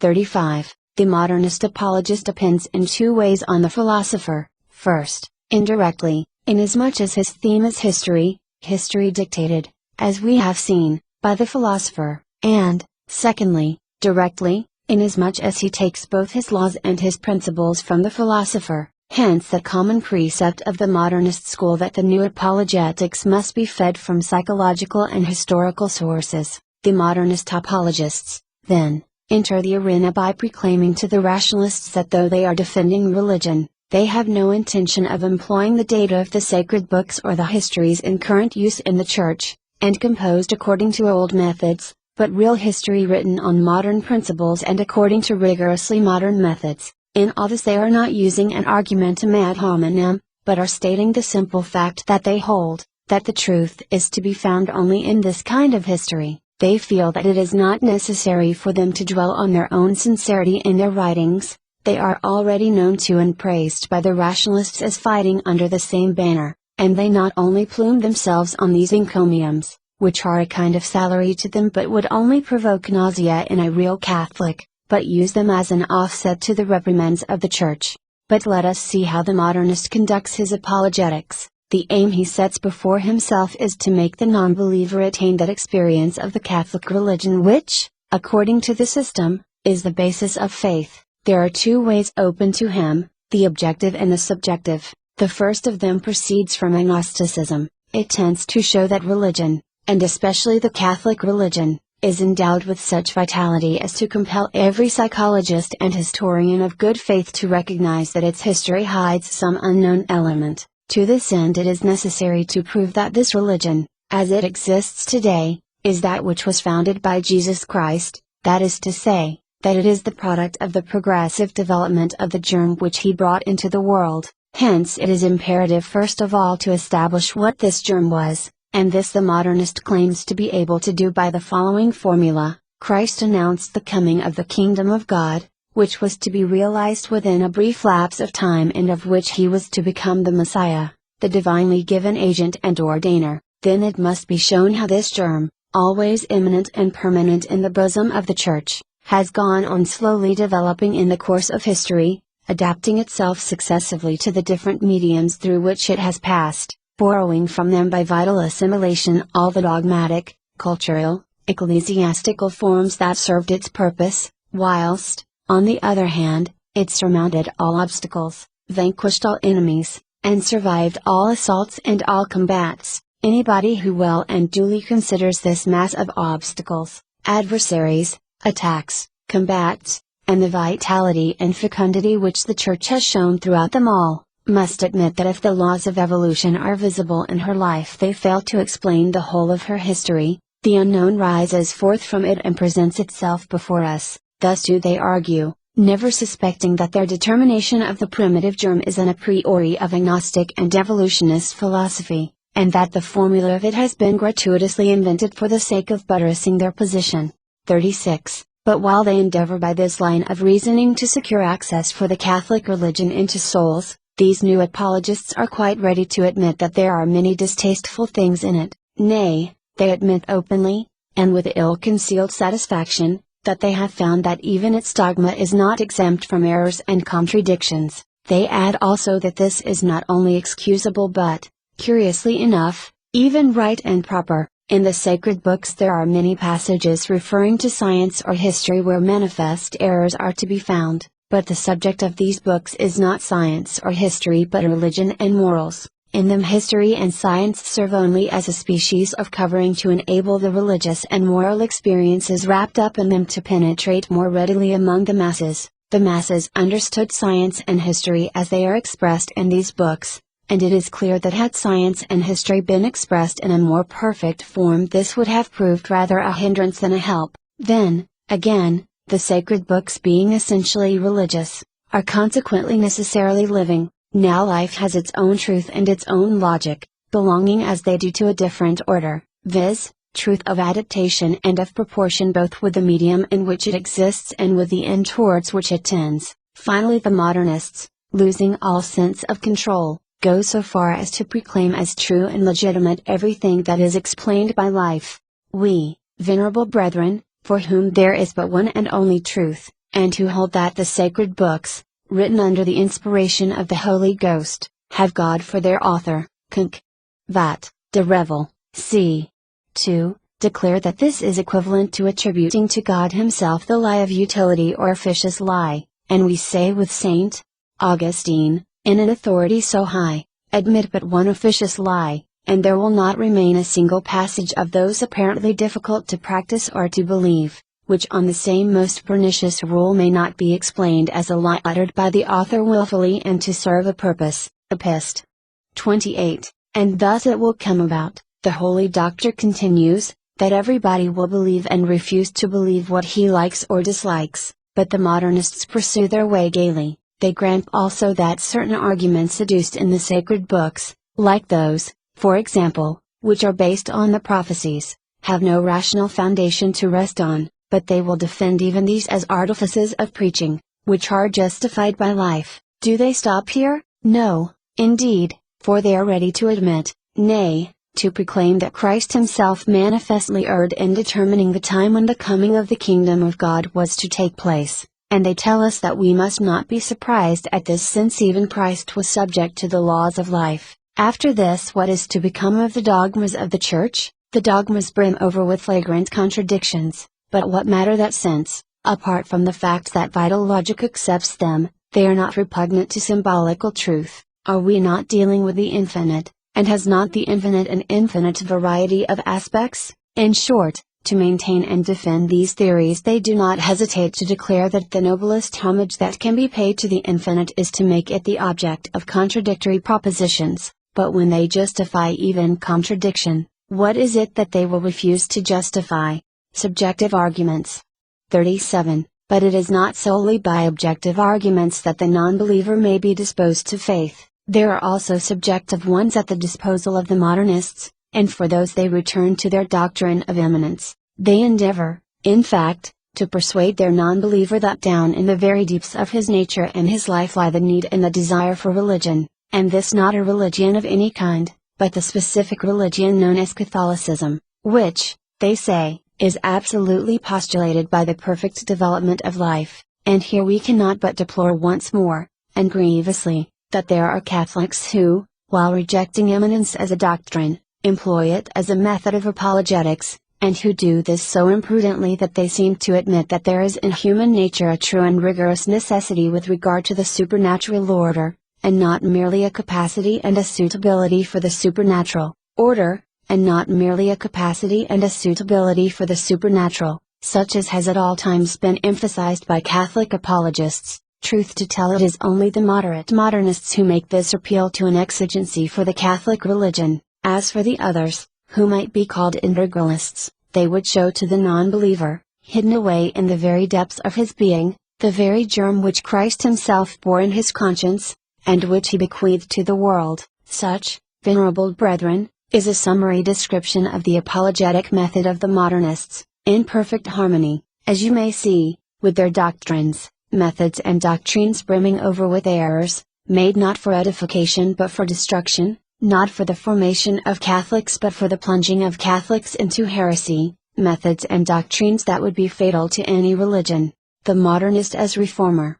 38. It remains for us now to say a few words about the modernist as reformer. From all that has preceded, some idea may be gained of the reforming mania which possesses them. In all Catholicism there is absolutely nothing on which it does not fasten. Reform of philosophy, especially in the seminaries. The scholastic philosophy is to be relegated to the history of philosophy among obsolete systems, and the young men are to be taught modern philosophy which alone is true and suited to the times in which we live. Reform of theology. Rational theology is to have modern philosophy for its foundation, and positive theology is to be founded on the history of dogma. As for history, it must be for the future written and taught only according to their modern methods and principles. Dogmas and their evolution are to be harmonized with science and history. In the Catechism no dogmas are to be inserted except those that have been duly reformed and are within the capacity of the people. Regarding worship,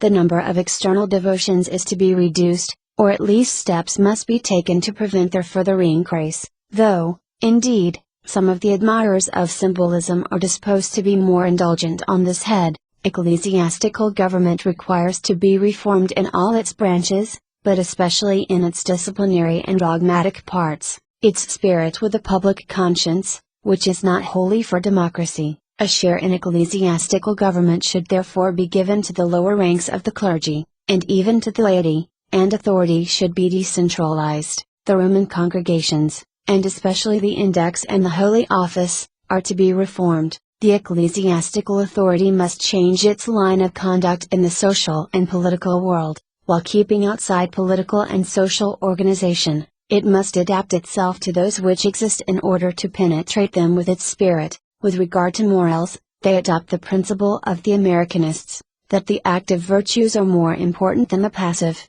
both in the estimation in which they must be held and in the exercise of them. The clergy are asked to return to their ancient lowliness and poverty, and in their ideas and action to be guided by the principles of modernism, and there are some who, echoing the teaching of their Protestant masters, would like the suppression of ecclesiastical celibacy. What is there left in the Church which is not to be reformed according to their principles?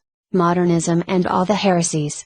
39. It may be, venerable brethren, that some may think we have dwelt too long on this exposition of the doctrines of the modernists, but it was necessary, both in order to refute their customary charge that we do not understand their ideas, and to show that their system does not consist in scattered and unconnected theories but in a perfectly organized body, all the parts of which are solidly joined so that it is not possible to admit one without admitting all. For this reason, too, we have had to give this exposition a somewhat didactic form and not to shrink from employing certain uncouth terms in use among the modernists. And now, can anybody who takes a survey of the whole system be surprised that we should define it as the synthesis of all heresies? Were one to attempt the task of collecting together all the errors that have been broached against the faith and to concentrate the sap and substance of them all into one, he could not better succeed than the modernists have done. Nay, they have done more than this, for, as we have already intimated, their system means the destruction not of the Catholic religion alone but of all religion. With good reason do the rationalists applaud them, for the most sincere and the frankest among the rationalists warmly welcome the modernists as their most valuable allies.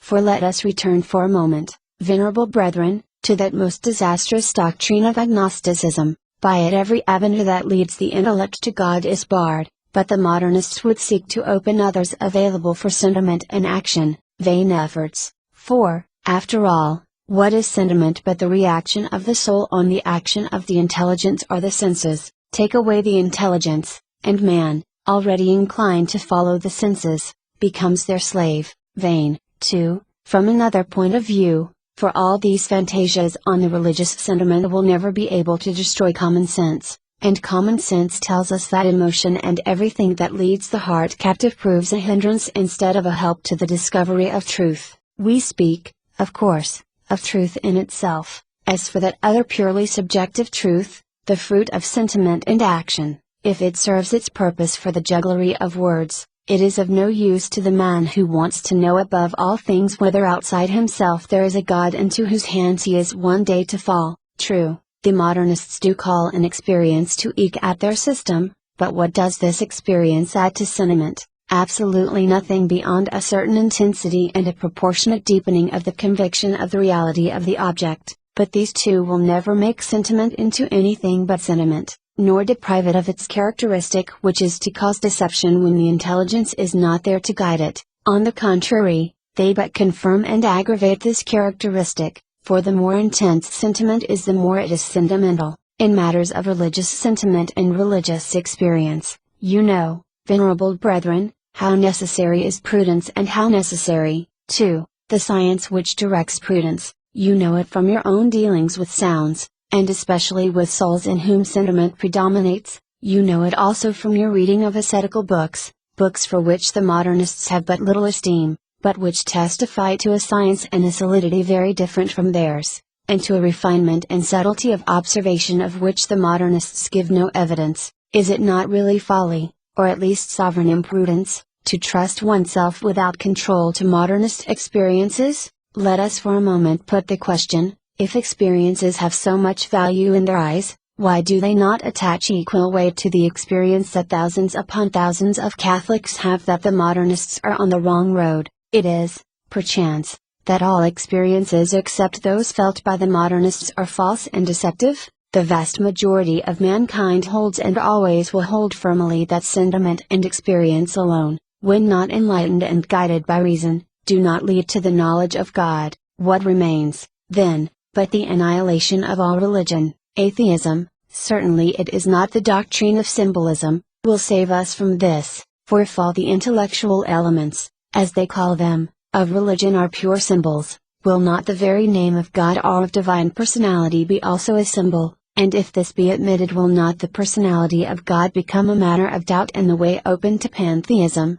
and to pantheism that other doctrine of the divine immanence leads directly? For does it, we ask, leave God distinct from men or not? If yes, in what does it differ from Catholic doctrine, and why reject external revelation? If no, we are at once in pantheism. Now the doctrine of immanence in the modernist acceptation holds and professes that every phenomenon of conscience proceeds from man as man. The rigorous conclusion from this is the identity of man with God, which means pantheism. The same conclusion follows from the distinction modernists make between science and faith. The object of science, they say, is the reality of the knowable. The object of faith, on the contrary, is the reality of the unknowable. Now what makes the unknowable unknowable is its disproportion with the intelligible, a disproportion which nothing whatever, even in the doctrine of the modernist, can suppress. Hence the unknowable remains and will eternally remain unknowable to the believer as well as to the man of science. Therefore if any religion at all is possible, it can only be the religion of an unknowable reality, and why this religion might not be the universal soul of the universe, of which a rationalist speaks, is something we do see. Certainly this suffices to show superabundantly by how many roads modernism leads to the annihilation of all religion. The first step in this direction was taken by Protestantism, the second is made by modernism, the next will plunge headlong into atheism. The cause of modernism. 40. To penetrate still deeper into modernism and to find a suitable remedy for such a deep sore, it behoves us, venerable brethren, to investigate the causes which have engendered it and which foster its growth. That the proximate and immediate cause consists in a perversion of the mind cannot be open to doubt. The remote causes seem to us to be reduced to two, curiosity and pride. Curiosity by itself, if not prudently regulated, suffices to explain all errors. Such is the opinion of our predecessor, Gregis XVI, who wrote, "A lamentable spectacle is that presented by the aberrations of human reason when it yields to the spirit of novelty, when against the warning of the apostle it seeks to know beyond what it is meant to know, and when relying too much on itself it thinks it can find the fruit outside the church wherein truth is found without the slightest shadow of error." Encyclical. Singulari Nos. 7 Cal. July 1834. But it is pride which exercises an incomparably greater sway over the soul to blind it and plunge it into error, and pride sits in modernism as in its own house, finding sustenance everywhere in its doctrines and an occasion to flaunt itself in all its aspects. It is pride which fills modernists with that confidence in themselves and leads them to hold themselves up as the rule for all. Pride which puffs them up with that vainglory which allows them to regard themselves as the sole possessors of knowledge, and makes them say, inflated with presumption, "We are not as the rest of men," and which, to make them really not as other men, leads them to embrace all kinds of the most absurd novelties. It is pride which rouses in them the spirit of disobedience and causes them to demand a compromise between authority and liberty. It is pride that makes of them the reformers of others, while they forget to reform themselves, and which begets their absolute want of respect for authority, not accepting the supreme authority. No, truly, there is no road which leads so directly and so quickly to modernism as pride. When a Catholic layman or a priest forgets that precept of the Christian life which obliges us to renounce ourselves if we would follow Jesus Christ and neglects to tear pride from his heart, but he is a fully ripe subject for the errors of modernism. Hence, venerable brethren, it will be your first duty to thwart such proud men, to employ them only in the lowest and obscurest offices. The higher they try to rise, the lower let them be placed, so that their lowly position may deprive them of the power of causing damage. Sound your young clerics, too, most carefully, by yourselves and by the directors of your seminaries, and when you find the spirit of pride among any of them, reject them without compunction from the priesthood. Would to God that this had always been done with the proper vigilance and constancy.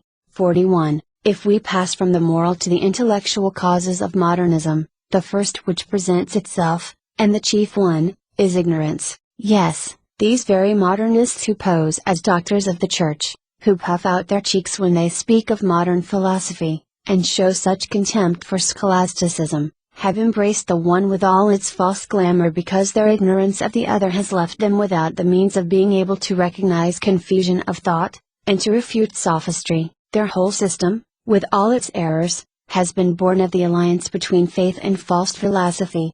Methods of propagandism. 42. If only they had displayed less zeal and energy in propagating it, but such is their activity and such their unwearying capacity for work on behalf of their cause, that one cannot but be pained to see them waste such labor in endeavoring to ruin the Church when they might have been of such service to her had their efforts been better employed. Their articles to delude men's minds are of two kinds, the first to remove obstacles from their path, the second to devise and apply actively and patiently every instrument that can serve their purpose. They recognize that the three chief difficulties for them are scholastic philosophy, the authority of the Fathers and tradition, and the magisterium of the Church, and on these they wage unrelenting war. For scholastic philosophy and theology they have only ridicule and contempt, whether it is ignorance or fear, or both, that inspires this conduct in them. Certain it is that the passion for novelty is always united in them with hatred of scholasticism, and there is no surer sign that a man is on the way to modernism than when he begins to show his dislike for this system. Modernists and their admirers should remember the proposition condemned by Pius IX, the method and principles which have served the doctors of scholasticism when treating of theology no longer correspond with the exigencies of our time or the progress of science. Sil. Prop.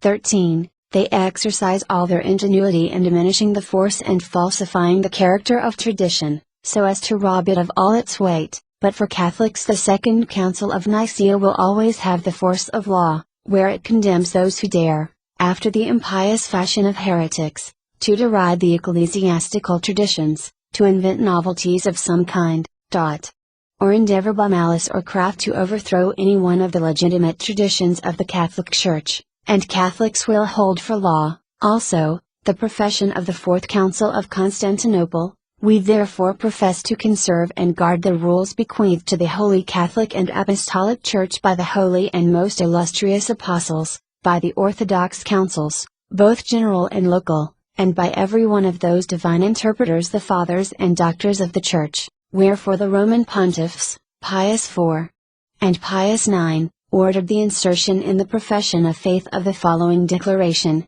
I most firmly admit and embrace the apostolic and ecclesiastical traditions and other observances and constitutions of the Church. The modernists pass the same judgment on the most holy fathers of the Church as they pass on tradition, decreeing, with amazing effrontery that, while personally most worthy of all veneration, they were entirely ignorant of history and criticism, for which they are only excusable on account of the time in which they lived. Finally, the modernists try in every way to diminish and weaken the authority of the ecclesiastical magisterium itself by sacrilegiously falsifying its origin, character, and rights, and by freely repeating the calumnies of its adversaries. To all the band of modernists may be applied those words which our predecessor wrote with such pain, to bring contempt and odium on the mystic spouse of Christ, who is the true light. The children of darkness have been wont to cast in her face before the world a stupid calumny, and perverting the meaning and force of things and words, to depict her as the friend of darkness and ignorance, and the enemy of light, science, and progress. Motu proprio, ut mysticum, 14th of March, 1891. This being so, venerable brethren, no wonder the modernists vent all their gall and hatred on Catholics who sturdily fight the battles of the Church. But of all the insults they heap on them those of ignorance and obstinacy are the favorites. When an adversary rises up against them with an erudition and force that render him redoubtable, they try to make a conspiracy of silence around him to nullify the effects of his attack, while in flagrant contrast with this policy towards Catholics, they load with constant praise the writers who range themselves on their side, hailing their works, excluding novelty in every page, with choruses of applause. For them the scholarship of a writer is in direct proportion to the recklessness of his attacks on antiquity. and of his efforts to undermine tradition and the ecclesiastical magisterium. When one of their number falls under the condemnations of the Church, the rest of them, to the horror of good Catholics, gather round him, heap public praise upon him, venerate him almost as a martyr to truth. The young, excited and confused by all this glamour of praise and abuse, some of them afraid of being branded as ignorant, others ambitious to be considered learned, and both classes goaded internally by curiosity and pride, often surrender and give themselves up to modernism. 43. And here we have already some of the artifices employed by modernists to exploit their wares. What efforts they make to win new recruits. They seize upon chairs in the seminaries and universities, and gradually make of them chairs of pestilence. From these sacred chairs they scatter, though not always openly, the seeds of their doctrines. They proclaim their teachings without disguise in congresses, they introduce them and make them the vogue in social institutions. Under their own names and under pseudonyms they publish a numbers of books, newspapers, reviews, and sometimes one and the same writer adopts a variety of pseudonyms to trap the incautious reader into believing in a whole multitude of modernist writers. In short, they leave nothing untried, in action, discourses, writings, as though there were a frenzy of propaganda upon them, and the results of all this, we have to lament at the sight of many young men once full of promise and capable of rendering great services to the Church, now gone astray. And there is another side that saddens us too, that of so many other Catholics, who, while they certainly do not go so far as the former, have yet grown into the habit, as though they had been breathing a poisoned atmosphere, of thinking and speaking and writing with a liberty that ill becomes Catholics. They are to be found among the laity, and in the ranks of the clergy, and they are not wanting even in the last place where one might expect to meet them, in religious institutes. If they treat of biblical questions, it is upon modernist principles. If they write history, it is to search out with curiosity and to publish openly, on the pretext of telling the whole truth and with a species of ill-concealed satisfaction, everything that looks to them like a stain in the history of the Church. Under the sway of certain a priori rules they destroy as far as they can the pious traditions of the people, and bring ridicule on certain relics highly venerable from their antiquity. They are possessed by the empty desire of being talked about, and they know they would never succeed in this were they to say only what has been always said. It may be that they have persuaded themselves that in all this they are really serving God and the Church. In reality they only offend both, less perhaps by their works themselves than by the spirit in which they write and by the encouragement they are giving to the extravagances of the modernists. Remedies.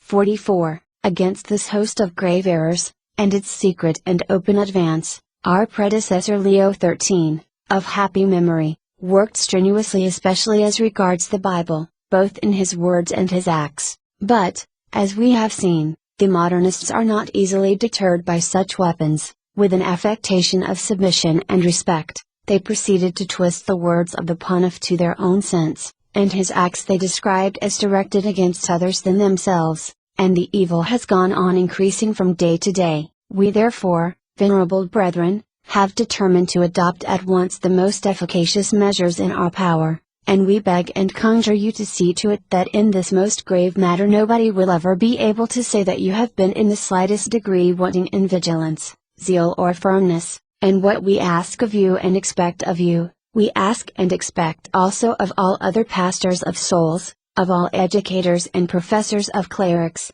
and in a very special way of the superiors of religious institutions. I. The study of scholastic philosophy. 45. In the first place, with regard to studies, we will ordain that scholastic philosophy be made the basis of the sacred sciences. It goes without saying that if anything is met with among the scholastic doctors which may be regarded as an excess of subtlety, or which is altogether destitute of probability, we have no desire whatever to propose it for the imitation of present generations. Leo XIII. Enc.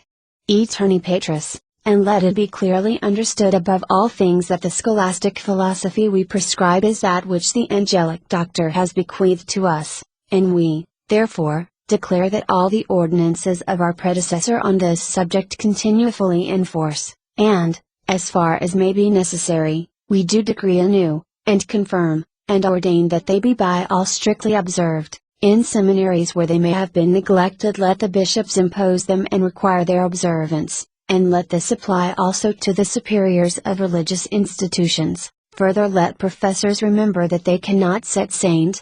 Thomas aside, especially in metaphysical questions, without grave detriment. 46. On this philosophical foundation the theological edifice is to be solidly raised. Promote the study of theology, venerable brethren, by all means in your power, so that your clerics on leaving the seminaries may admire and love it, and always find their delight in it, for in the vast and varied abundance of studies opening before the mind desirous of truth, everybody knows how the old maxim describes theology as so far in front of all others that every science and art should serve it and be to it as handmaidens. Leo 13, lit. App. In Magna, December 10, 1889, we will add that we deem worthy of praise those who with full respect for tradition, the Holy Fathers, and the ecclesiastical magisterium, undertake, with well-balanced judgment and guided by Catholic principles, which is not always the case, seek to illustrate positive theology by throwing the light of true history upon it. Certainly more attention must be paid to positive theology than in the past, but this must be done without detriment to scholastic theology, and those are to be disapproved as of modernist tendencies who exalt positive theology in such a way as to seem to despise the scholastic. 47. With regard to profane studies, suffice it to recall here what our predecessor has admirably said: apply yourselves energetically to the study of natural sciences. The brilliant discoveries and the bold and useful applications of them made in our times, which have won such applause by our contemporaries, will be an object of perpetual praise for those that come after us. Leo 13. Alec, March 7, 1880. But this do without interfering with sacred studies, as our predecessor in these most grave words prescribed. If you carefully search for the cause of those errors, you will find that it lies in the fact that in these days when the natural sciences absorb so much study, the more severe and lofty studies have been proportionately neglected. Some of them have almost passed into oblivion, some of them are pursued in a half-hearted or superficial way, and, sad to say, now that they are fallen from their old estate, they have been disfigured by perverse doctrines and monstrous errors. Loco sit. We ordain, therefore, that the study of natural science in the seminaries be carried on under this law. 2. Practical application. 48. All these prescriptions and those of our predecessor are to be borne in mind whenever there is question of choosing directors and professors for seminaries and Catholic universities. Anybody who in any way is found to be imbued with modernism is to be excluded without compunction from these offices, and those who already occupy them are to be withdrawn. The same policy is to be adopted towards those who favor modernism, either by extolling the modernists or excusing their culpable conduct, by criticizing scholasticism, the Holy Father, or by refusing obedience to ecclesiastical authority in any of its depositaries, and towards those who show a love of novelty in history, archaeology, biblical exegesis, and finally towards those who neglect the sacred sciences or appear to prefer to them the profane. In all this question of studies, venerable brethren, you cannot be too watchful or too constant, but most of all in the choice of professors, for as a rule the students are modeled after the pattern of their masters. Strong in the consciousness of your duty, act always prudently but vigorously. 49. Equal diligence and severity are to be used in examining and selecting candidates for holy orders. Far, far from the clergy be the love of novelty. God hates the proud and the obstinate. For the future the doctorate of theology and canon law must never be conferred on anybody who has not made the regular course of scholastic philosophy. If conferred it shall be held as null and void. The rules laid down in 1896 by the Sacred Congregation of Bishops and Regulars for the clerics, both secular and regular, of Italy concerning the frequenting of the universities, we now decree to be extended to all nations. Clerics and priests inscribed in a Catholic institute or university must not in the future follow in civil universities those courses for which there are chairs in the Catholic institutes to which they belong. If this has been permitted anywhere in the past, we ordain that it be not allowed for the future. Let the bishops who form the governing board of such Catholic institutes or universities watch with all care that these our commands be constantly observed. 3. Episcopal vigilance over publications. 50. It is also the duty of the bishops to prevent writings infected with modernism or favorable to it from being read when they have been published, and to hinder their publication when they have not. No book or paper or periodical of this kind must ever be permitted to seminarists or university students. The injury to them would be equal to that caused by immoral reading, nay, it would be greater, for such writings poison Christian life at its very fount. The same decision is to be taken concerning the writings of some Catholics, who, though not badly disposed themselves but ill instructed in theological studies and imbued with modern philosophy, strive to make this harmonize with the faith, and, as they say, to turn it to the account of the faith. The name and reputation of these authors cause them to be read without suspicion, and they are, therefore, all the more dangerous in preparing the way for modernism. 51. To give you some more general directions, venerable brethren, in a matter of such moment, we bid you do everything in your power to drive out of your dioceses, even by solemn interdict, any pernicious books that may be in circulation there. The Holy See neglects no means to put down writings of this kind, but the number of them has now grown to such an extent that it is impossible to censure them all. Hence it happens that the medicine sometimes arrives too late, for the disease has taken root during the delay. We will, therefore, that the bishops, putting aside all fear and the prudence of the flesh, despising the outcries of the wicked, gently by all means but constantly, do each his own share of this work, remembering the injunctions of Leo XIII.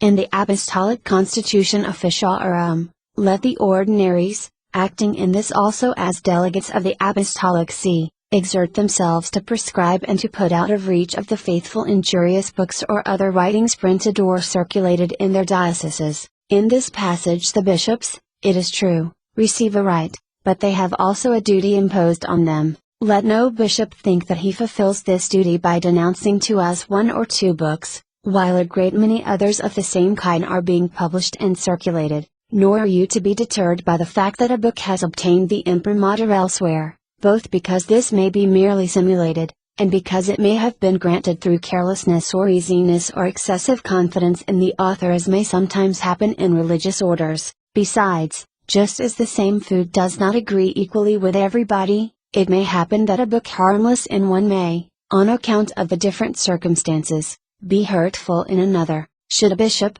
therefore, after having taken the advice of prudent persons, deem it right to condemn any of such books in his diocese, we not only give him ample faculty to do so, but we impose it upon him as a duty to do so. Of course, it is our wish that in such action proper regard be used, and sometimes it will suffice to restrict the prohibition to the clergy, but even in such cases it will be obligatory on Catholic booksellers not to put on sale books condemned by the bishop. And while we are on this subject of booksellers, we wish the bishops to see to it that they do not, through desire for gain, put on sale unsound books. It is certain that in the catalogues of some of them the books of the modernists are not unfrequently announced with no small praise. If they refuse obedience, let the bishops have no hesitation in depriving them of the title of Catholic booksellers. So too, and with more reason, if they have the title of episcopal booksellers, and if they have that of pontifical, let them be denounced to the Apostolic See.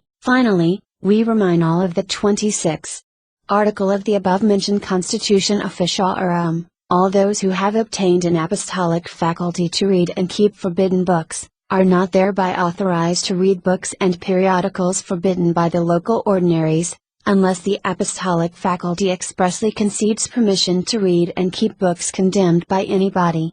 4. Censorship.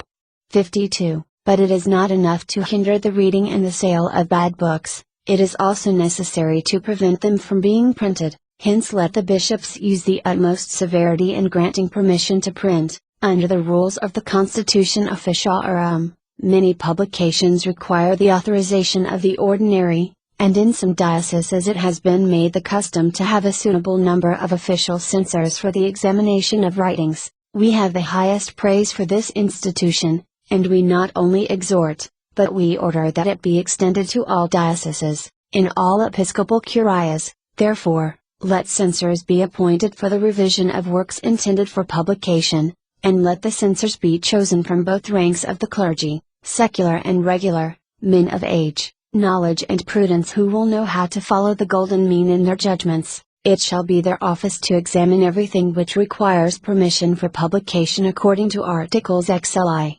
and LI of the above-mentioned Constitution. The censor shall give his verdict in writing. If it be favorable, the bishop will give the permission for publication by the word imprimatur, which must always be preceded by the nihil obstat and the name of the censor. In the Curia of Rome official censors shall be appointed just as elsewhere, and the appointment of them shall appertain to the master of the sacred palaces, after they have been proposed to the cardinal vicar and accepted by the sovereign pontiff. It will also be the office of the master of the sacred palaces to select the censor for each writing. Permission for publication will be granted by him as well as by the cardinal vicar or his vicegerent, and this permission, as above prescribed, must always be preceded by the nihil obstat and the name of the censor. Only on very rare and exceptional occasions, and on the prudent decision of the bishop, shall it be possible to omit mention of the censor. The name of the censor shall never be made known to the authors until he shall have given a favorable decision, so that he may not have to suffer annoyance either while he is engaged in the examination of a writing or in case he should deny his approval. Censors shall never be chosen from the religious orders until the opinion of the provincial, or in room of the general, has been privately obtained, and the provincial or the general must give a conscientious account of the character, knowledge and orthodoxy of the candidate. We admonish religious superiors of their solemn duty never to allow anything to be published by any of their subjects without permission from themselves and from the ordinary. Finally, we affirm and declare that the title of censor has no value and can never be adduced to give credit to the private opinions of the person who holds it. Priests as editors. 53. Having said this much in general, we now ordain in particular a more careful observance of Articles LI of the above-mentioned Constitution Officiorum. It is forbidden to secular priests, without the previous consent of the ordinary, to undertake the direction of papers or periodicals. This permission shall be withdrawn from any priest who makes a wrong use of it after having been admonished. With regard to priests who are correspondents or collaborators of periodicals, as it happens not unfrequently that they write matter infected with modernism for their papers or periodicals, let the bishops see to it that this is not permitted to happen, and, should they fail in this duty, let the bishops make due provision with authority delegated by the Supreme Pontiff. Let there be, as far as this is possible, a special censor for newspapers and periodicals written by Catholics. It shall be his office to read in due time each number after it has been published, and if he find anything dangerous in it let him order that it be corrected. The bishop shall have the same right even when the censor has seen nothing objectionable in a publication. V. Congresses. 54. We have already mentioned congresses and public gatherings as among the means used by the modernists to propagate and defend their opinions. In the future bishops shall not permit congresses of priests except on very rare occasions. When they do permit them it shall only be on condition that matters appertaining to the bishops or the apostolic see be not treated in them, and that no motions or postulates be allowed that would imply a usurpation of sacred authority, and that no mention be made in them of modernism, Presbyterianism, or laicism. At congresses of this kind, which can only be held after permission in writing has been obtained in due time and for each case, it shall not be lawful for priests of other dioceses to take part without the written permission of their ordinary. Further, no priest must lose sight of the solemn recommendation of Leo XIII. Let priests hold as sacred the authority of their pastors. Let them take it for certain that the sacerdotal ministry, if not exercised under the guidance of the bishops, can never be either holy, or very fruitful or respectable. Lit. Encyclical Nobulum Megalorum, 10th of February, 1884, by Diocesan Watch Committees. 55. But of what avail, venerable brethren, will be all our commands and prescriptions if they be not dutifully and firmly carried out? And, in order that this may be done, it has seemed expedient to us to extend to all dioceses the regulations laid down with great wisdom many years ago by the bishops of Umbria for theirs, in order, they say, to extirpate the errors already propagated and to prevent their further diffusion, and to remove those teachers of impiety through whom the pernicious effects of such diffusion are being perpetuated. This sacred assembly, following the example of St. Charles Borromeo, has decided to establish in each of the dioceses a council consisting of approved members of both branches of the clergy, which shall be charged the task of noting the existence of errors and the devices by which new ones are introduced and propagated, and to inform the bishop of the whole so that he may take counsel with them as to the best means for nipping the evil in the bud and preventing it spreading for the ruin of souls or, worse still, gaining strength and growth. Acts of the Congress of the Bishops of Umbria, November 1849, Tit 2, Art.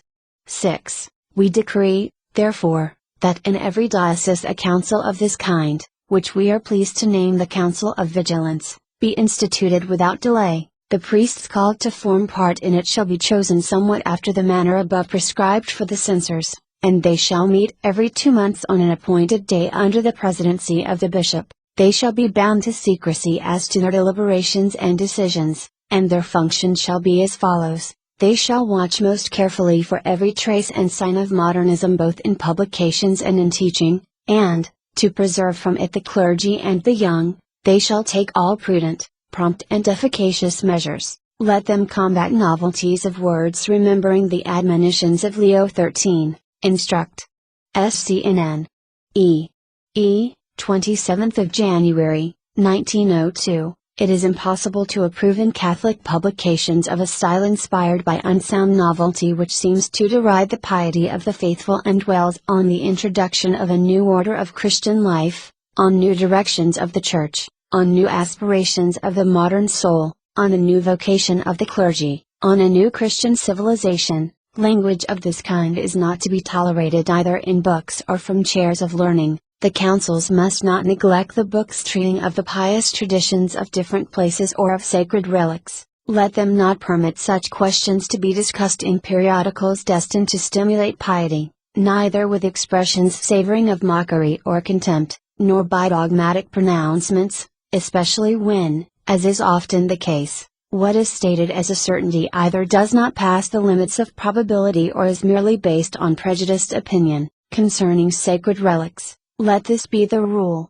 when bishops, who alone are judges in such matters, know for certain the relic is not genuine, let them remove it at once from the veneration of the faithful. If the authentications of a relic happen to have been lost through civil disturbances, or in any other way, let it not be exposed for public veneration until the bishop has verified it. The argument of prescription or well-founded presumption is to have weight only when devotion to a relic is commendable by reason of its antiquity, according to the sense of the decree issued in 1896 by the Congregation of Indulgences and Sacred Relics. Ancient relics are to retain the veneration they have always enjoyed except when in individual instances there are clear arguments that they are false or suppositions. In passing judgment on pious traditions, be it always borne in mind that in this matter the Church uses the greatest prudence, and that she does not allow traditions of this kind to be narrated in books except with the utmost caution and with the insertion of the declaration imposed by Urban VIII,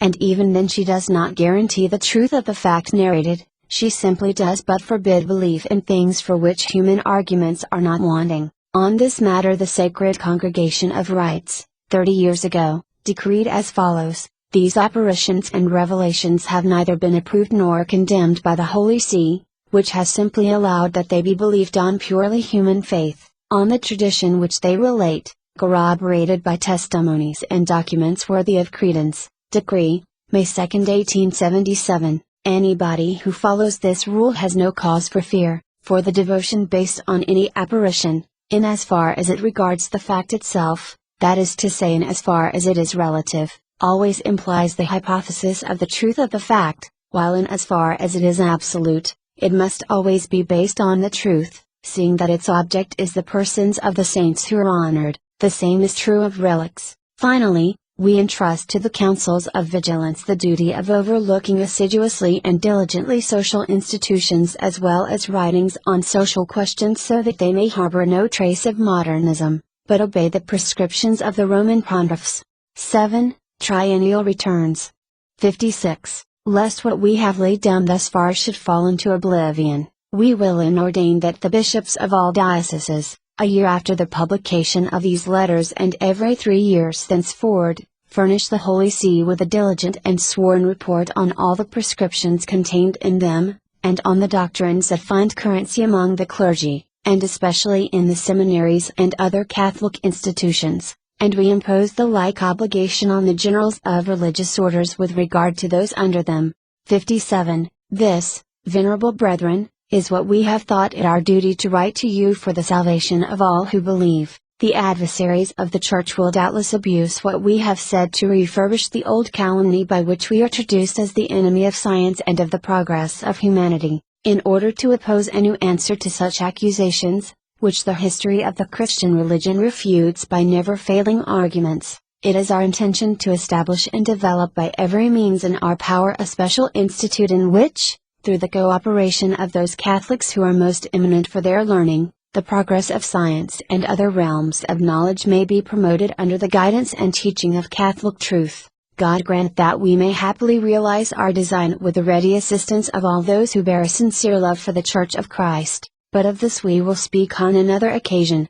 58. Meanwhile, venerable brethren, fully confident in your zeal and work, we beseech for you with our whole heart and soul the abundance of heavenly light, so that in the midst of this great perturbation of men's minds from the insidious invasions of error from every side, you may see clearly what you ought to do and may perform the task with all your strength and courage. May Jesus Christ, the author and finisher of our faith, be with you by his power, and may the Immaculate Virgin, the destroyer of all heresies, be with you by her prayers and aid, and we, as a pledge of our affection and of divine assistance in adversity, grant most affectionately and with all our heart to you, your clergy and people the Apostolic Benediction, given at St. Peter's, Rome, on the 8th day of September, 1907, the 5th year of our pontificate, Pius X. Copyright, Liburia Editoris Vaticana.